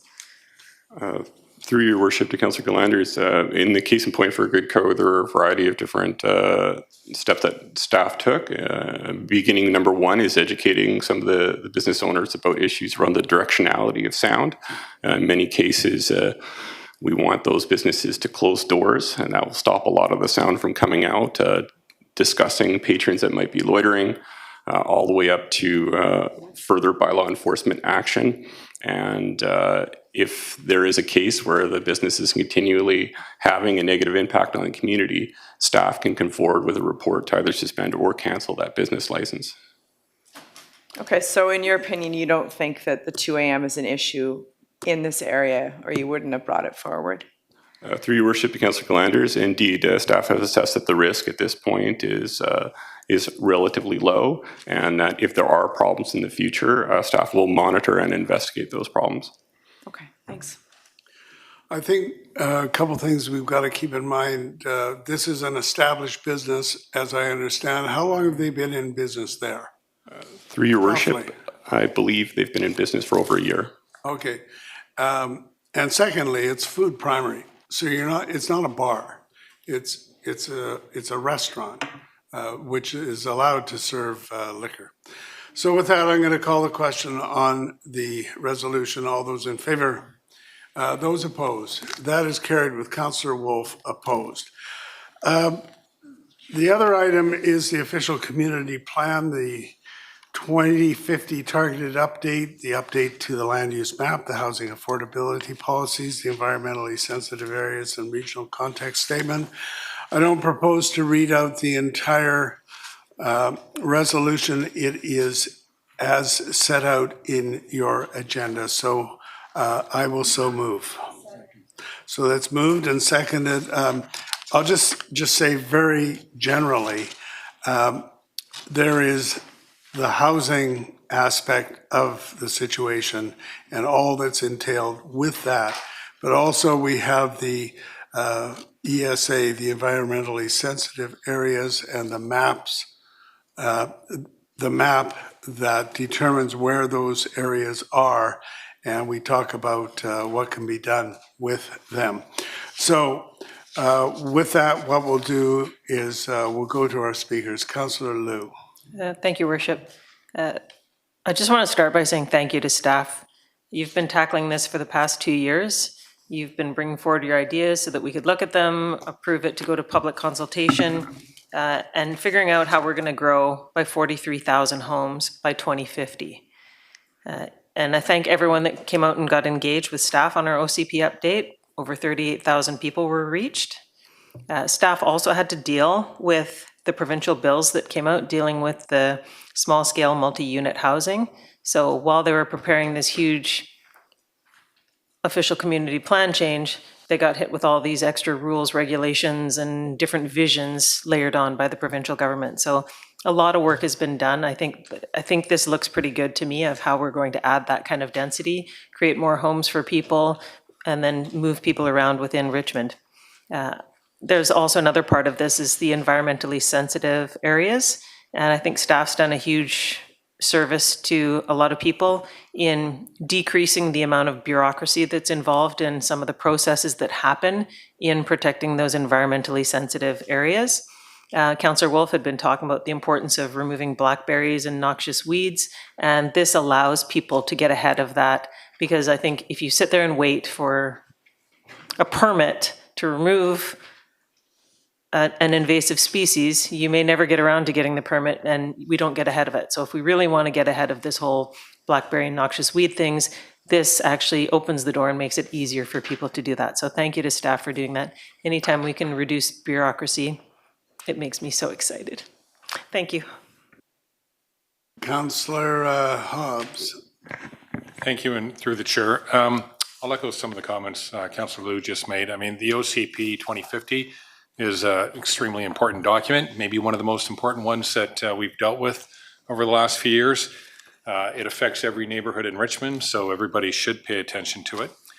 Staff have provided us with multiple briefings, multiple reports, just a ton of work along with consultation, and I think it's important that we acknowledge that and appreciate it. It's been very intensive. And it's good to acknowledge the fact that the provincial government has foisted upon all cities in British Columbia with more than 5,000 people a number of bills, 44, 47, 16, and 46, in a one-size-fits-all approach that, Terrace is the same as Richmond and Richmond's the same as Surrey. So in my opinion, that's been a little bit heavy-handed, but it's been done and we are where we are today. To say that there's a degree of complexity to the OCP would be an understatement. It's very complex. And I'll say that most of the report I agree with. For instance, the downtown TOA areas, I think that makes sense. And Richmond was actually doing that before these bills came along. Also, the local area villages, I support that concept as well. And that's basically for the public. It's densifying where we have the small malls around the city and putting more density there. I support that as well. And the arterial road connectors, I support that in terms of what Richmond has been doing for quite a long time with townhouse developments on our arterial roads. I think that's been a very smart policy and has worked out very well in terms of integrating into the surrounding neighborhoods as well. Just want to make a point that neighborhoods that we typically call single-family neighborhoods, they don't exist anymore because of Bill 44. So that's actually the small-scale multi-unit housing neighborhoods is what they are.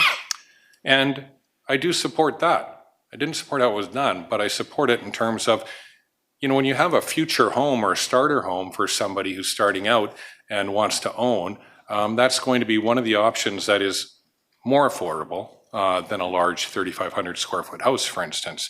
So I think when that's done, integrating into existing neighborhoods in a thoughtful, smart way, as Richmond's current bylaw that staff brought forward and council approved, as that does, I think that can work out quite well. So in general purposes, we had a really long discussion and a good presentation by staff, and I was opposed to this at general purposes. And I'm not going to repeat that whole conversation. It's online for anybody who has all the time in the world. But I do have a couple objections to the current plan as it is. And very briefly, for the public that are listening to this meeting, it's the 3-story townhouse concept that is 3 stories at the front on the street, which is what we have now, but 3 stories at the back, where it abuts into residential neighborhoods, which are now the small-scale multi-unit housing neighborhoods. I think that 3 at the front and 2 at the back works really well when it's integrating into a neighborhood. And I think there could be exceptions to that with the 3 stories at the back, if it butts into, for instance, a green space or a park or other multifamily housing. But when it's butting into or abutting residential neighborhoods, that's an issue for me. The 4-story buildings that are in the plan, rental or otherwise, when they're in the Tier 2 area extending out from a Tier 1 shopping center, for instance, like Terra Nova or Garden City Plaza, there's an idea that will extend that Tier 2 down so many meters, and that one of the things that could happen, in addition to the 3-story townhouse front and back, would also be a 4-story building. And my point on that is I have a problem with that if you're talking about it abutting residential neighborhoods. I don't think people will like that. And that's understandable. So I think there are exceptions to that as well. If you think of number 3 Road in Williams, where you have a 4-story building, it's on the corner. So I think our focus in the plan should be to focus those to begin with on intersections around Tier 1 and in the Tier 2 area where we look at the 4-story buildings.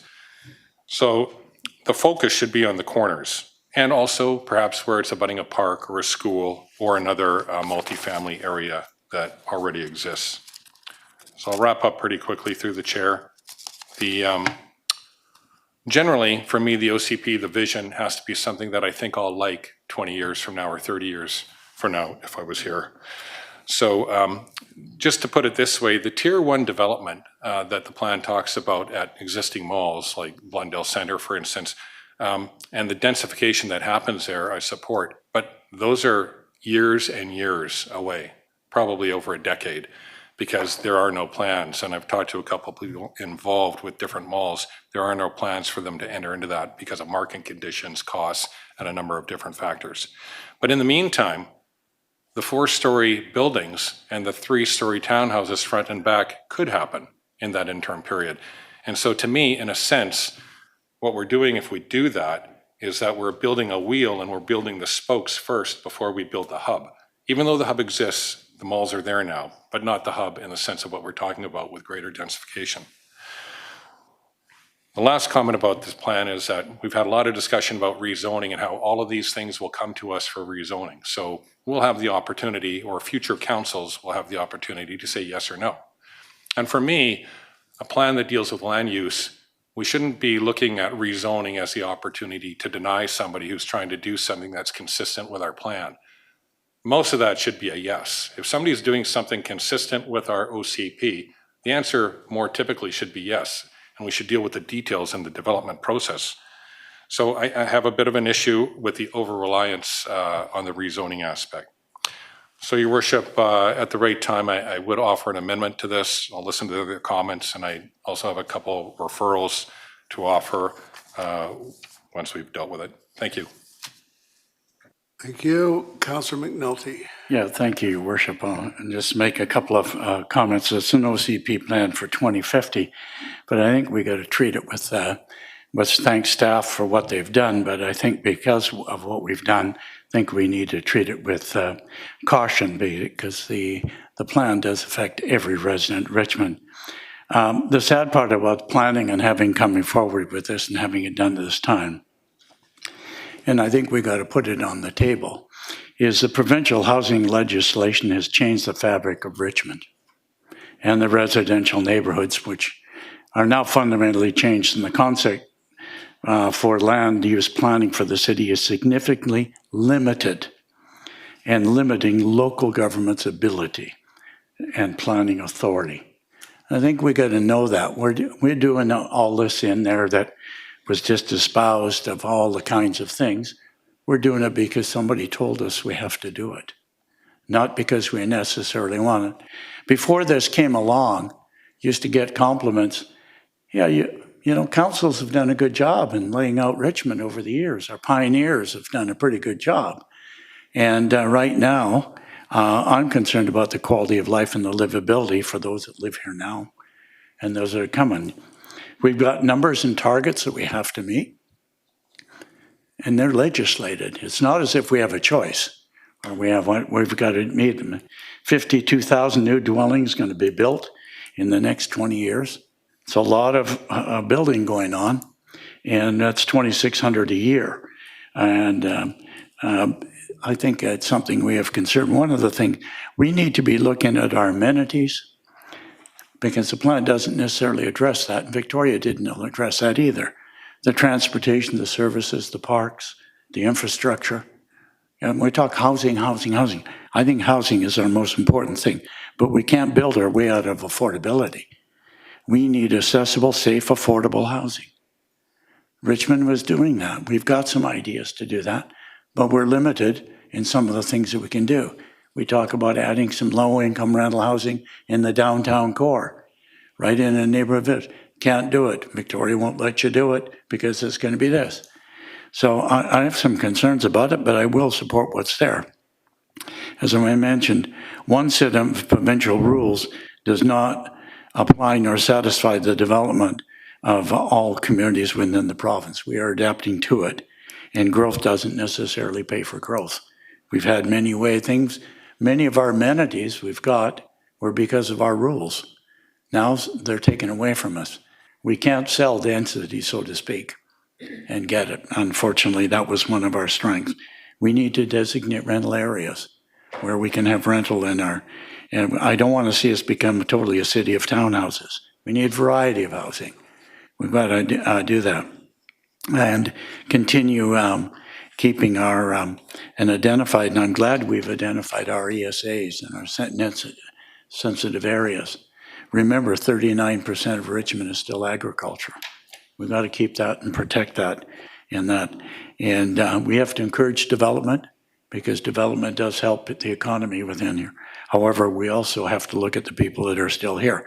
And I have a question, Your Worship, of staff. Given, if I may, and I'm going to go out on a limb on this one, it's an OCP plan for 2050. Given all the things in it, there's some good things, okay? There's some questionable things. When are we going to visit this plan again? Because it could change. The council next term, 2 terms from now, could change it. Also, the government could change. So when would we visit it again to say, hey, you put that in there, let's have another look at it? Through your worship to Councillor McNulty, one part of the new legislation is that council must review the OCP every 5 years. That is now mandated. Okay. At the same time, the OCP is a living document. If council wishes to review it in a shorter time frame, they can direct to do so. Okay, good. I think that's key, Your Worship, is when can it be visited again? Because I'm sure other communities, thank you very much, other communities are looking at it in the same way. Most communities, those of us at Metro, know most communities can't meet their targets. They're getting scolded because they can't go it. We have been able to do it. So thank you to staff. I will support it, but I thought I'd put my my comments about crowding and open spaces. I don't want to see us overbuild, but we're pushed to the limit. And we're going to have to look where we're going to put those 52,000 dwellings. Thank you. Councillor Wolf.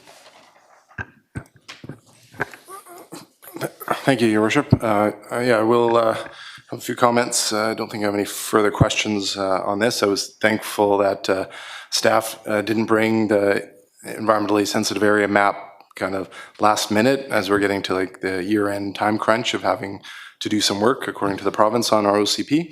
They were able to, months ago, kind of provide some early assessment of the reassessment, I guess, of environmental sensitive areas throughout the city. And by just kind of pointing on a map at a few locations, I'm very pleased to see 5 completely new areas added to our ESA map, and some quite significant, over 10 hectares. And in total, even though we did lose some areas, we gained another 51 hectares of ESA. And you can see the ESA on this really large map here.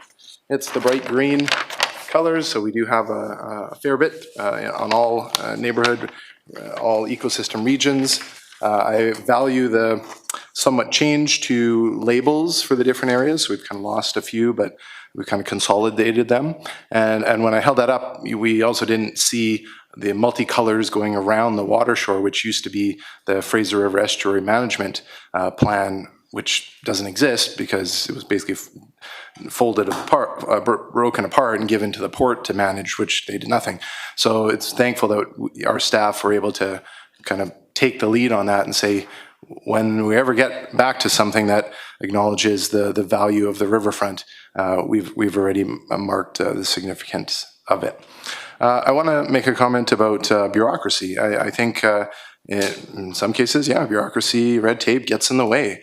But this is a time where you want bureaucracy. You want to support it for environmental protection. You want to move beyond short-term political whims to safeguard ecosystems for future generations. This is the one real opportunity for a council in Canada to do this for our lands. What it does is it helps to create and enforce laws. It provides stability and long-term visions. It helps to coordinate resource management, funding, consistent monitoring. These are things that without the bureaucracy, we wouldn't have anything to protect. People would do whatever they want with the land, and to hell with whoever wanted to use it for something else in the future. So this safeguards very important features that only we have here in Richmond. We're a very unique island habitat that didn't used to support life, and it does now. It has 240,000 people competing with interests, and yes, we do need to be managed. Otherwise, we're out of control and we lose stuff that cannot be replaced. I'll highlight there's a few areas that were not included on the map that I'm sad to have not had more time to advocate for them, because this process is just coming along, and I hate to vote against it when there has been some positive gains. But there are areas, I won't have a big long list here, but the Diamond Head, which we got a memo recently that went over all the areas that they were reassessing. I disagree with a little bit of all of it, but agree with some. But that they went to the wrong area. That was Audlinwood Park. It was supposed to be a different Audlinwood Park. It's a problem when we name areas the same, but they're in two different areas. I disagree that the Department of National Defense should change from freshwater influence to terrestrial, because many of the areas that they're saying it's terrestrial, that's over a long period of time of succession will it become terrestrial. You can go to those treed areas right now and you'll be, unless you got gumboots on, you're gonna have wet socks. I think we should be looking at golf courses or former golf course sites. I think we should be looking at school sites, especially those 3 that have Miyawaki forests planted on them now. I think we should be including things like the South Gilbert Kwantlen Polytechnic Garden there, because they've put in eco-agro-forestry techniques in and around the gardening. I think we shouldn't be including the northwest corner of Alderbridge and Fore Road. It's not big, but it's significant. And staff recently highlighted that we have 7 constructed wetlands in the city. 5 of them are included, but 2 of them are not. Mineral Lakes is not, and Mariners Village Pond on the West Dike is not. So those, along with many other areas in Richmond that I've been so fortunate to observe and witness, I will support tentatively where we're at today. Thanks. Councillor Glanders. Yeah, thank you, Your Worship. And I also want to echo the comments. I'm just acknowledging the tremendous amount of work that's been going into this for years. And as we were working on this for a couple of years, then having those provincial bills brought in and having to bring everything up to speed with that, it's been, yeah, a huge amount of work, and staff's been keeping us posted along the way. And now we got to this point. And my understanding is, when we adopt this framework, if we adopt this framework tonight, then the next step would be looking at areas where we're going to really hone in on the details. Like Councillor Hobbs was referring to, not wanting to have 4 stories up close to a Shmoo neighborhood, for example. But I think that staff is going to take a closer look at areas and look at the surrounding developments and say, this would be a good area to pre-zone, for example, for rental, because there's already rental here, or it just fits in, and then they'll be coming to us with ideas for pre-zoning. And what that would do is, if it's already pre-zoned for rental, it could incentivize it even further to develop rental in that area. And then if somebody wants to build townhouses, they're free to, but they have to come for a rezoning. So it'll be more convenient to just build what's been pre-zoned. That's sort of going to be the next step. We're not there yet. We're not even close. I don't know if we're ever going to get there. And if we don't adopt this, and we don't adopt, the 400 meter and the local villages, what we're going to continue to see is just more townhouses on the arterials.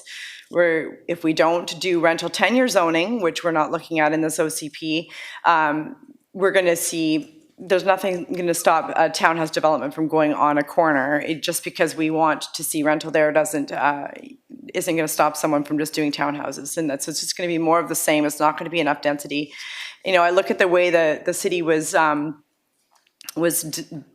built before all of this, way back decades ago, we've got apartments like the Seafair apartments, which are not on a corner. They are west of Seafair Mall, and they're right across the street from single-family homes.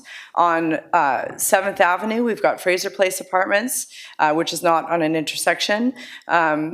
Throughout the whole General Curry area, throughout down Granville, near Garden City, we've got apartments everywhere. And we had the vision to do that. And if we didn't have those apartments, we wouldn't have any new rental buildings because we haven't been doing them. We've been doing townhouses, and small scale multi-unit housing is interesting, and we're going to see how it goes. And it's particularly useful for multi-generational generational wealth transfer, to be able to transfer title on a coach house to your kids, and you be able to still be able to live on the front.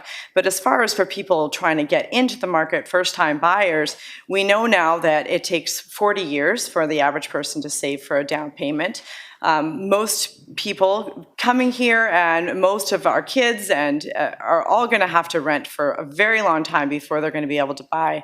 So I really think, if anything, we need to be being a little more aggressive on setting aside some areas for rental.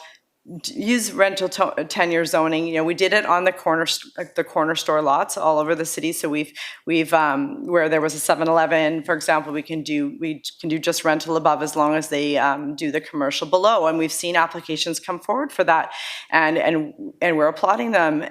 But some of them are very high, and they're literally right next door to a house. So I don't see what the difference is in that versus having a possible application come forward for a rezoning to do a 4-story apartment on an arterial. There'll likely be a lane behind there, and there'd be a good distance before the Schmoo house that's behind it. And the thing is that every single one of those applications is going to come forward to council for a rezoning. So if there is any issue, council's going to be able to say, you need to tear that down, or they're going to look at the shadowing, they're going to look at the view lines. And when we do get a plan that's approved, then other developers get the message that this is what council wants, and we can possibly narrow that down with the pre-zoning. But if we limit it right now to only on corners, for example, we're not going to get anything. And there's no guarantees that it's going to be rental on the corners either, and we're just going to have more of the same. So I definitely support everything that's on here tonight, and I look forward to the next steps and what we're going to see with with the next installation of this. So thanks again to staff. Councillor Day. Thank you very much, Mayor Brody. My biggest problem with this is the setbacks. If it wasn't for that, I'd be fine. So we have a nice little map here that shows 6 meters between a 3 or 4-story building and the existing neighborhood. And it's very confusing, by the way, but Tier 1 would allow for up to 5 stories, and Tier 2 up to 4 stories, depending on whether it's market rental or mixed rental. And I just can't imagine what it would be like to happen to live the other side of my fence is an arterial road, and it really concerns me. Well, the lanes have been brought up. The lanes are all over Richmond, and what's interesting is that they have a map on page 486 which shows all the lanes, and then as these are the lanes that are going to be up for, as they call it on page 459, completion improvement of public lane network is required. Access should be via the public lane or shared driveway. Arterial road access should be minimalized. This is what got me into council. I was in my neighborhood. They wanted to build 3-story townhouses facing the lane just across. My neighbors would have had people staring right into their backyard.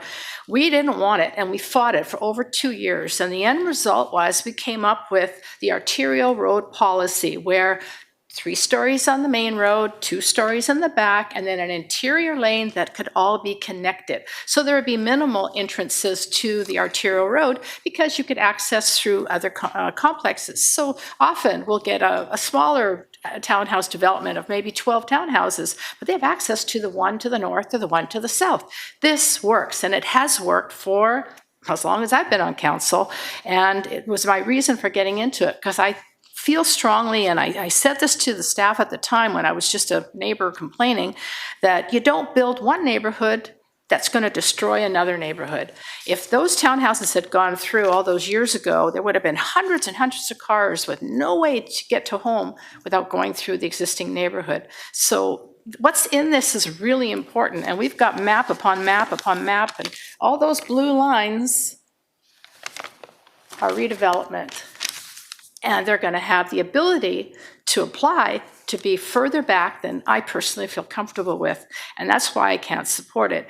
Now, as has been pointed out multiple times, it'll be possible for us to turn down an application. I don't want to every single planning committee meeting be an argument about whether the setback should be 5 or 6 meters or whatever. I look at the development on the corner of Williams and number 3 as a poster child.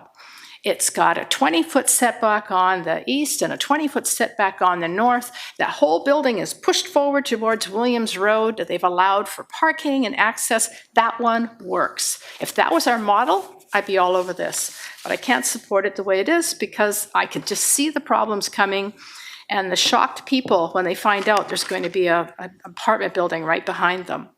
Fair is fair. So the plan is above and beyond what the province is requiring.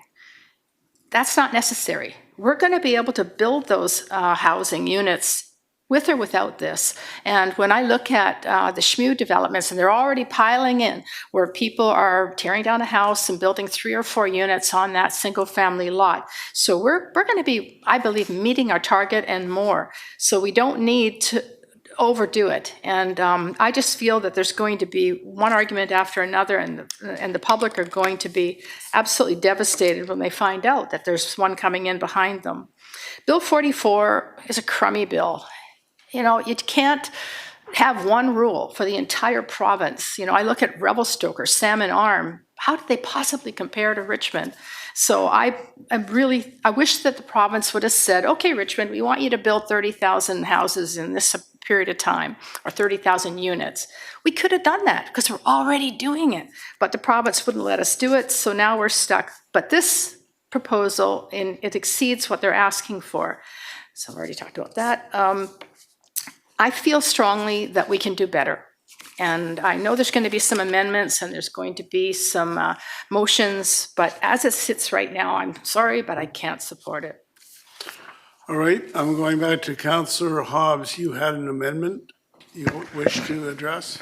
Sure, through the chair. I'll just read it out, and if it's seconded, we can have a discussion, I guess. I do want to acknowledge staff's assistance in coming up with the wording. It reads as follows, that bylaw 10724 be amended to remove the reference to 400 meters from the local villages and arterial connectors neighborhood types in Schedule A at Section 1.5, in Schedule D at Objective 2, and in Schedule F at Goals 1 and 5. Second. So do you want to explain that? Yeah, briefly. I mean, the 400 meter reference, we spoke about 200 and 800, it's not legislated. So I just find that it's unnecessarily specific. Taking it out doesn't actually change this if it gets passed. The provincial government, for instance, had 800 meters in for the TOAs. And if we all remember, we had to appeal to them to actually exclude the chunk of Burkeville Island that was included in that as the crow flies. So I just think that having it in there can create expectations on the part of some people who might want to be developing, and it can create unnecessary anxiety on the part of other people who may be looking at something being developed. Thank you. All right, on the amendment, I'll call the question. Councillor Glanders, you have something on the amendment? Yeah, I just have a question to Wayne, I guess, or John. Could you just explain how removing the 400 meters doesn't change the local villages? Through your worship to Councillor Glanders, the 400 meters is really just an illustrative reference from the distance from the intersection of the local village to provide a description of how far out the Tier 2 local village neighborhood type extends. In many cases, it extends 400 meters or less. So taking out that reference wouldn't change any policies within the plan. Okay, all right. All right, we'll call the question on the amendment. All those in favor? Those opposed? That is carried. Now, Councillor Hobbs, you had some referrals you wanted to make. Shall we vote on the main motion and then we'll get to your referrals? Okay, that's what we'll do. So I'll call the question on the main motion, which is the overall thing as amended. All those in favor? Those opposed? It is carried with Councillors Day and Hobbs opposed. So Councillor Hobbs, you had a couple of referrals you wanted to make. Sure, through the chair. I'll just do it one at a time. The first one is that staff investigate and report back regarding townhouse heights on local village Tier 2 and arterial connector Tier 1, where they interface with small-scale multi-unit housing, SHMU, neighborhoods, and provide options for townhouses without a rear third story where the development abuts an existing Tier 1 neighborhood residential. Why don't you go to the second one as well, and we can divide them. Okay. The second one is that staff investigate and report back regarding limiting four-story rental buildings to arterial road intersections, sites abutting multifamily sites, schools, and parks for local village Tier 2 and arterial connector Tier 1, including consideration of additional density, 5 or 6 stories, with, for example, the inclusion of lemur or seniors housing. All right, so you're moving both of those. Correct. Are they seconded? Second. So they're moved and seconded. Did you want to say anything more about them? Well, yeah, I mean, just briefly, both of them are intended to provide future councils with the ability to examine some of the impacts intended and perhaps unintended and unknown of both of the referrals. And in particular, I think with 3 stories front and 2 back, I don't think anybody has a problem with that. 3 at the back, for instance, where it interfaces with a green space or a school field or another multifamily complex, I don't think anybody would have an issue with that. But where it abuts neighborhoods, a small scale neighborhood, I think it might provide us with additional information. The second one, the 4-story buildings, whether they're 200 or 400 meters down the road from a Tier 1 shopping area, that one I think is a long way off. The Tier 1 development is a long way off. So I think we have plenty of time to look at how far down they go in Tier 2, but I think at the beginning focusing in proximity to the potential Tier 1 development makes sense, like at Williams and Number 3 Road is a classic example. And I think that it doesn't impact what we just voted on at all, because I think the report back time for this, in my opinion, would probably be in the first or second quarter of 2027, giving staff a lot of time to assess what we've done, the plan, and to come back with recommendations, if indeed there are any. Thanks.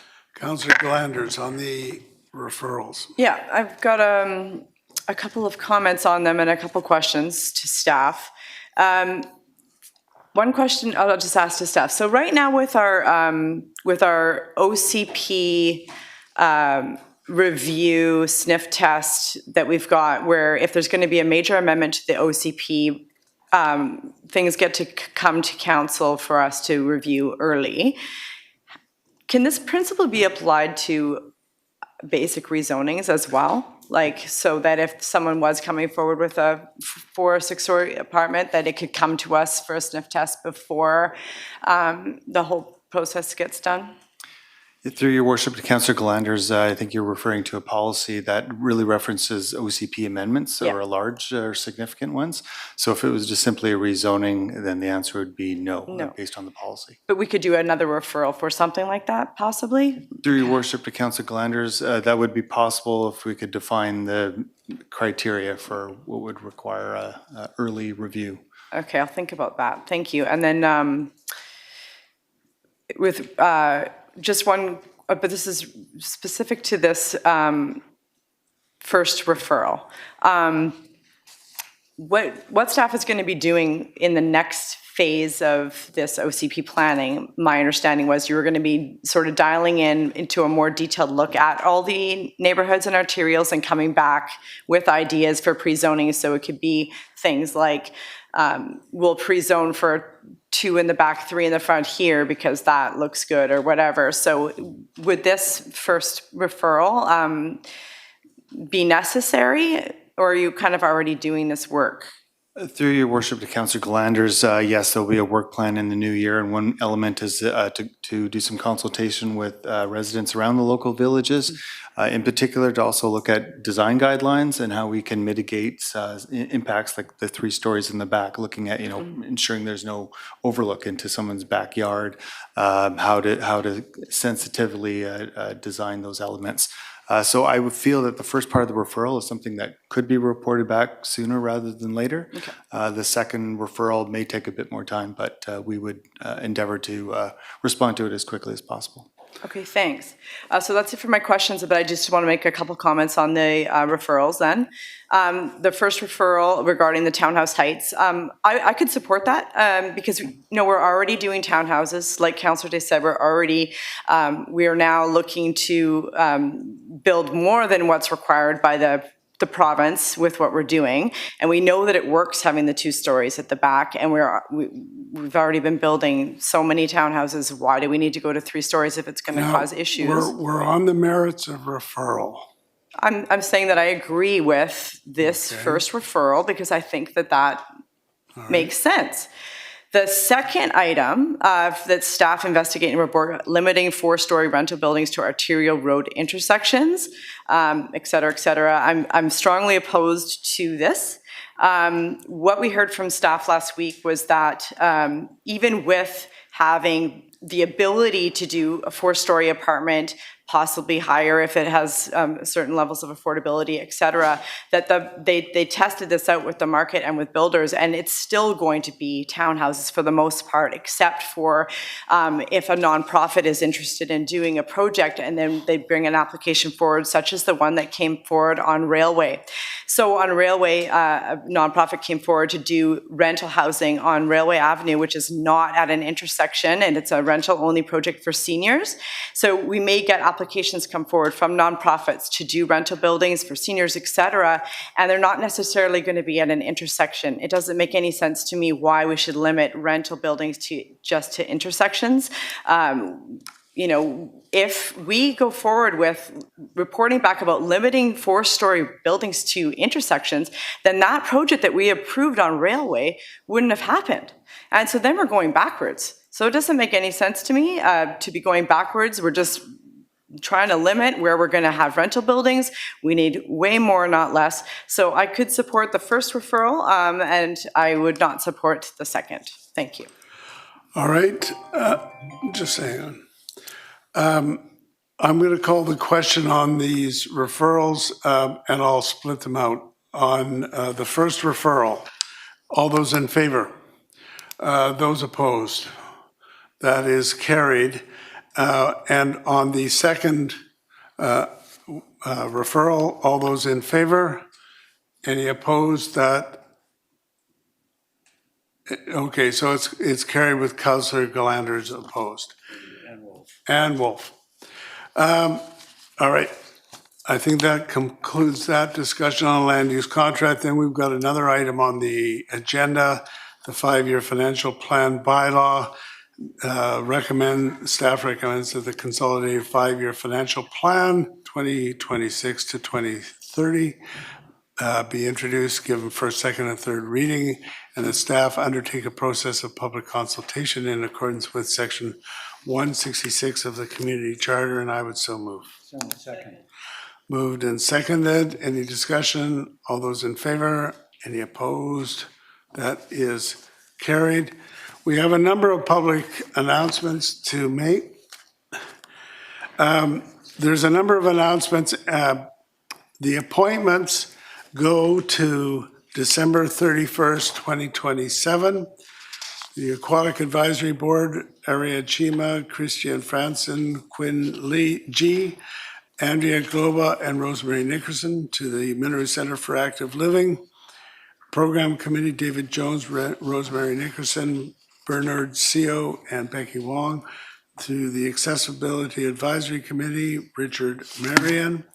To the Intercultural Advisory Committee, Vladimir Choi, Michaela Nuval, Nikat Qureshi, Victor Yan and Jill Lee. To the Youth Advisory Committee, Jasmine Baines, Owen Chan, Miranda C., Joe Vu, Wendy Zhang, Ravinder Joel, Alvin Lee, Jason Liu, Greg Liu, Sabrina Chang, Jiang He, Alia Hope Taniarella, Daryl Young, and Dora Zhang. To the Food Security and Agricultural Advisory, Phil Carrier, Vida Rose, Garrett May, Isba Mahmood. To the Advisory Committee on the Environment, Anthony Leung, Carol Jimenez, Gonzalo Wong, Stuart Cohen, Ryan Zhang, and Nadia Zanakis. And to the Heritage Commission, Jim Carter Huffman, Samuel Boisvert, Harley Grusco, and Teresa McGee. Then we have a number of more general announcements. The first one is in relation to the Hong Kong and the Steveston fires. I want to begin by acknowledging the two significant fires that have affected people both here and in Richmond and abroad. Here in Richmond, the Fraser Place Apartments fire in Steveston displaced several families, and we are grateful that no lives were lost, and we extend our support to everybody impacted. I want to thank the residents, the neighbors of the Richmond Fire Rescue, and local organizations who have rallied together so quickly to assist those affected. Your care and generosity reflect the best of our community. We also acknowledge the tragic fire in Hong Kong on November 28th. Our thoughts are with the families who lost loved ones, those who were injured, and all those who have been affected. Richmond has strong ties to Hong Kong, and many in our community may be grieving, so we stand with them during this difficult time. Then there's the Steveston parking study. The city is reviewing parking supply use and potential improvements in Steveston Village, and we invite residents to participate by joining the open house Wednesday, December 10th from 5:30 to 7:30. If you want more information, go to letstalkrichmond.ca. Then we have the winter break lights and programming. Enjoy the festive light displays throughout Steveston Village, the City Hall Plaza, the Britannia Shipyards, and other locations across the city. This year features the new 50-foot Minaru Light Tunnel filled with thousands of lights and located beside the Minaru Cultural Center Annex. A wide range of holiday and regular programs are also available, including crafts, music, sports, winter day camps, and special activities on Christmas Day. So if you want more information, go to richmond.ca/winterbreak. Then we have the Winter Wonderland at the Minaru Arenas. That's back and offers the perfect place for a holiday skate. From December 12th to Sunday, January 4th, enjoy skating under a canopy of holiday lights with festive music. The event is open to all ages with regular admission rates. Go to richmond.ca/arenas for more details. And finally, we'll make another reminder of this, but you want to note that our holiday hours, our City Hall will be closed from December 25th to January 2nd, reopening Monday, January 5th. While City Hall is closed, many services remain accessible online at richmond.ca or through the My Richmond app. Essential services, including our 24-hour emergency line, the parks, recreation, and cultural facilities, and the Works Yard, will remain operational. So if you want to find out more, go to our website /holiday hours. So, Madam Clerk, bylaws for adoption. Thank you, Your Worship. There are 4 bylaws for final adoption. The first bylaw has noted opposition, and bylaws 2 through 4 have no opposition. All right, let's have a motion on the first. No, let's go to the first. The first one with recorded opposition. Moved and seconded. Discussion. All those in favor? Those opposed? That is carried with Councillors Wolf and Day opposed. Then on 2, 3, and 4. Moved and seconded. Discussion. All those in favor, opposed? Carried. Development Permit Panel. Madam Clerk. Thank you, Your Worship. There are two recommendations. Recommendation 1, that the minutes of the Development Permit Panel meeting held on November 13th, 2025, and the Chair's report for the Development Permit Panel meetings held on June 11th, 2025, be received for information. And recommendation 2, that the recommendations of the panel to authorize the issuance of development permit for the property at 7511 Street, Albans Road, be endorsed and the permit so issued. Moved and seconded. Any discussion? All those in favor? Any opposed? That is carried. So now may I have a motion to resolve in a committee of the whole to hear delegations on non-agenda items? Moved and seconded. All those in favor, opposed, carried. We have one such delegation, Jeff Hickling, to delegate on concerns regarding short-term rentals. Is he here? You're here? So come on down, have a seat, and introduce yourselves. And you probably know that you've got 5 minutes. Yeah, we should be less than that. Yeah, so thank you, Your Worship and councillors, for giving us the opportunity to speak this evening. Excuse me, my name is Jeff, and my wife Ann is here. Last name is Hickling. Excuse me, I'm just getting over a cold. And we are Richmond residents and homeowners, and we are also licensed operators of a single-room, home-based short-term rental. I'm here to raise 2 concerns that have affected us and small operators like us. The first issue is the licensing fee increases. This year, the licensing fee is $423, which is up from $154 just 3 years ago, and that's a 175% increase.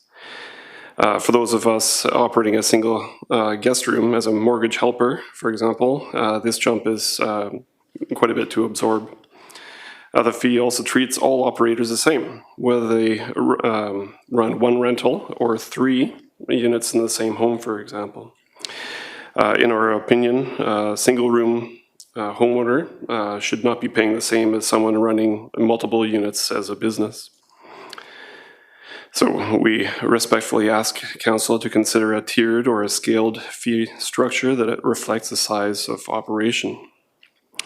The second issue we'd like to bring up is the shifting interpretation of bylaw 7538. When we started our rental, we were told by the bylaw, or that the bylaw prohibited full kitchens, specifically stoves, in guest rooms. That was clear and easy to follow. We cater mainly to short-stay airport guests, so we installed only a microwave and a bar fridge, which is what would be standard in a hotel room.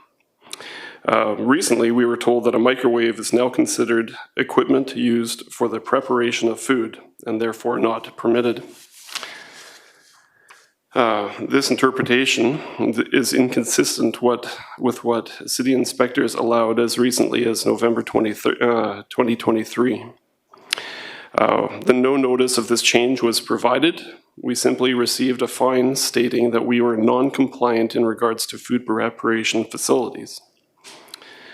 Our request to Council is that we respectfully ask that the Council consider the following. Adopt a fair tiered licensing fee structure so that small single unit operators are not treated the same as multi-unit businesses.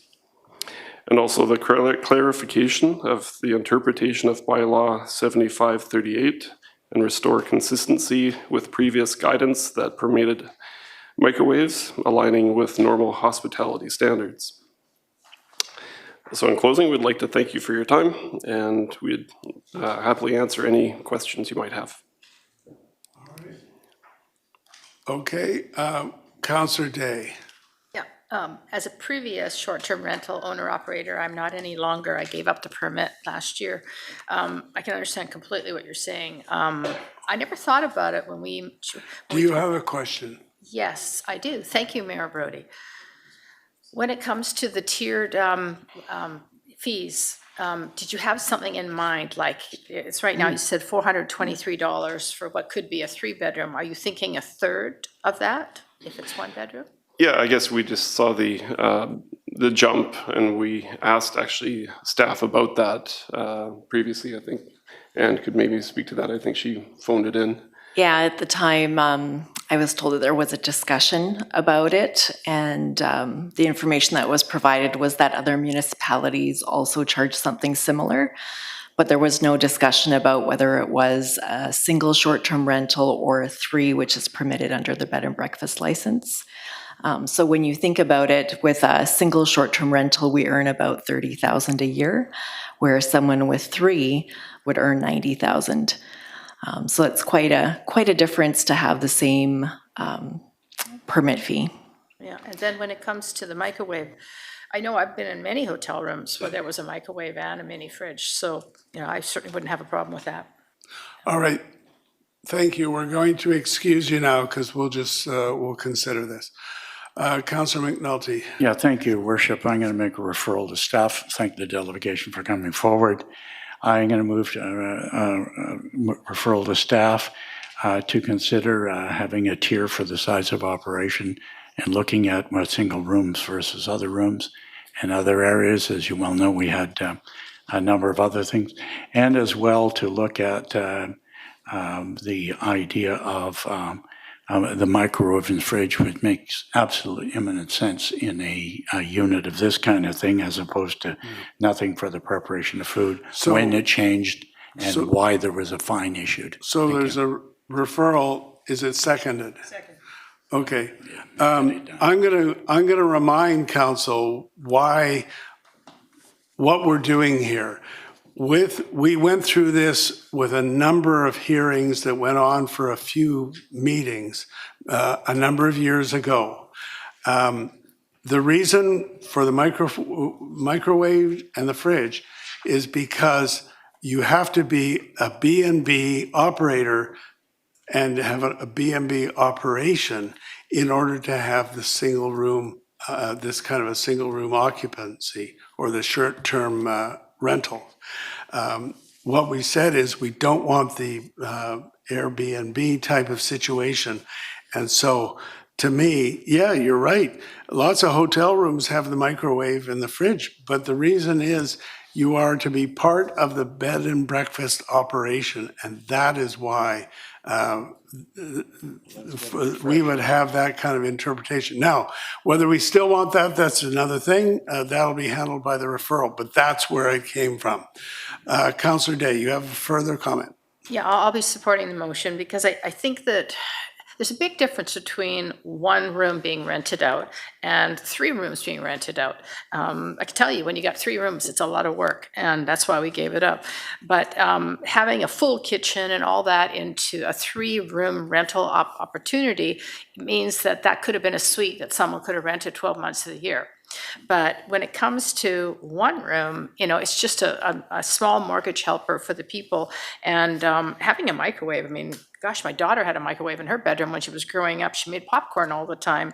And the tier system, I think if you look at it, like, remember dog licenses, we've got a different tier system if your dog is spayed or if it's a puppy or if it's an adult. So I don't think it's too onerous to ask staff to come up with a tiered system so that it is more fair to people who are just renting 1 room. And I just want to remind everybody that, you can do shared accommodation in your home a lot easier. And it's... Is this merits of referral? My point is it can be done. Thank you so much.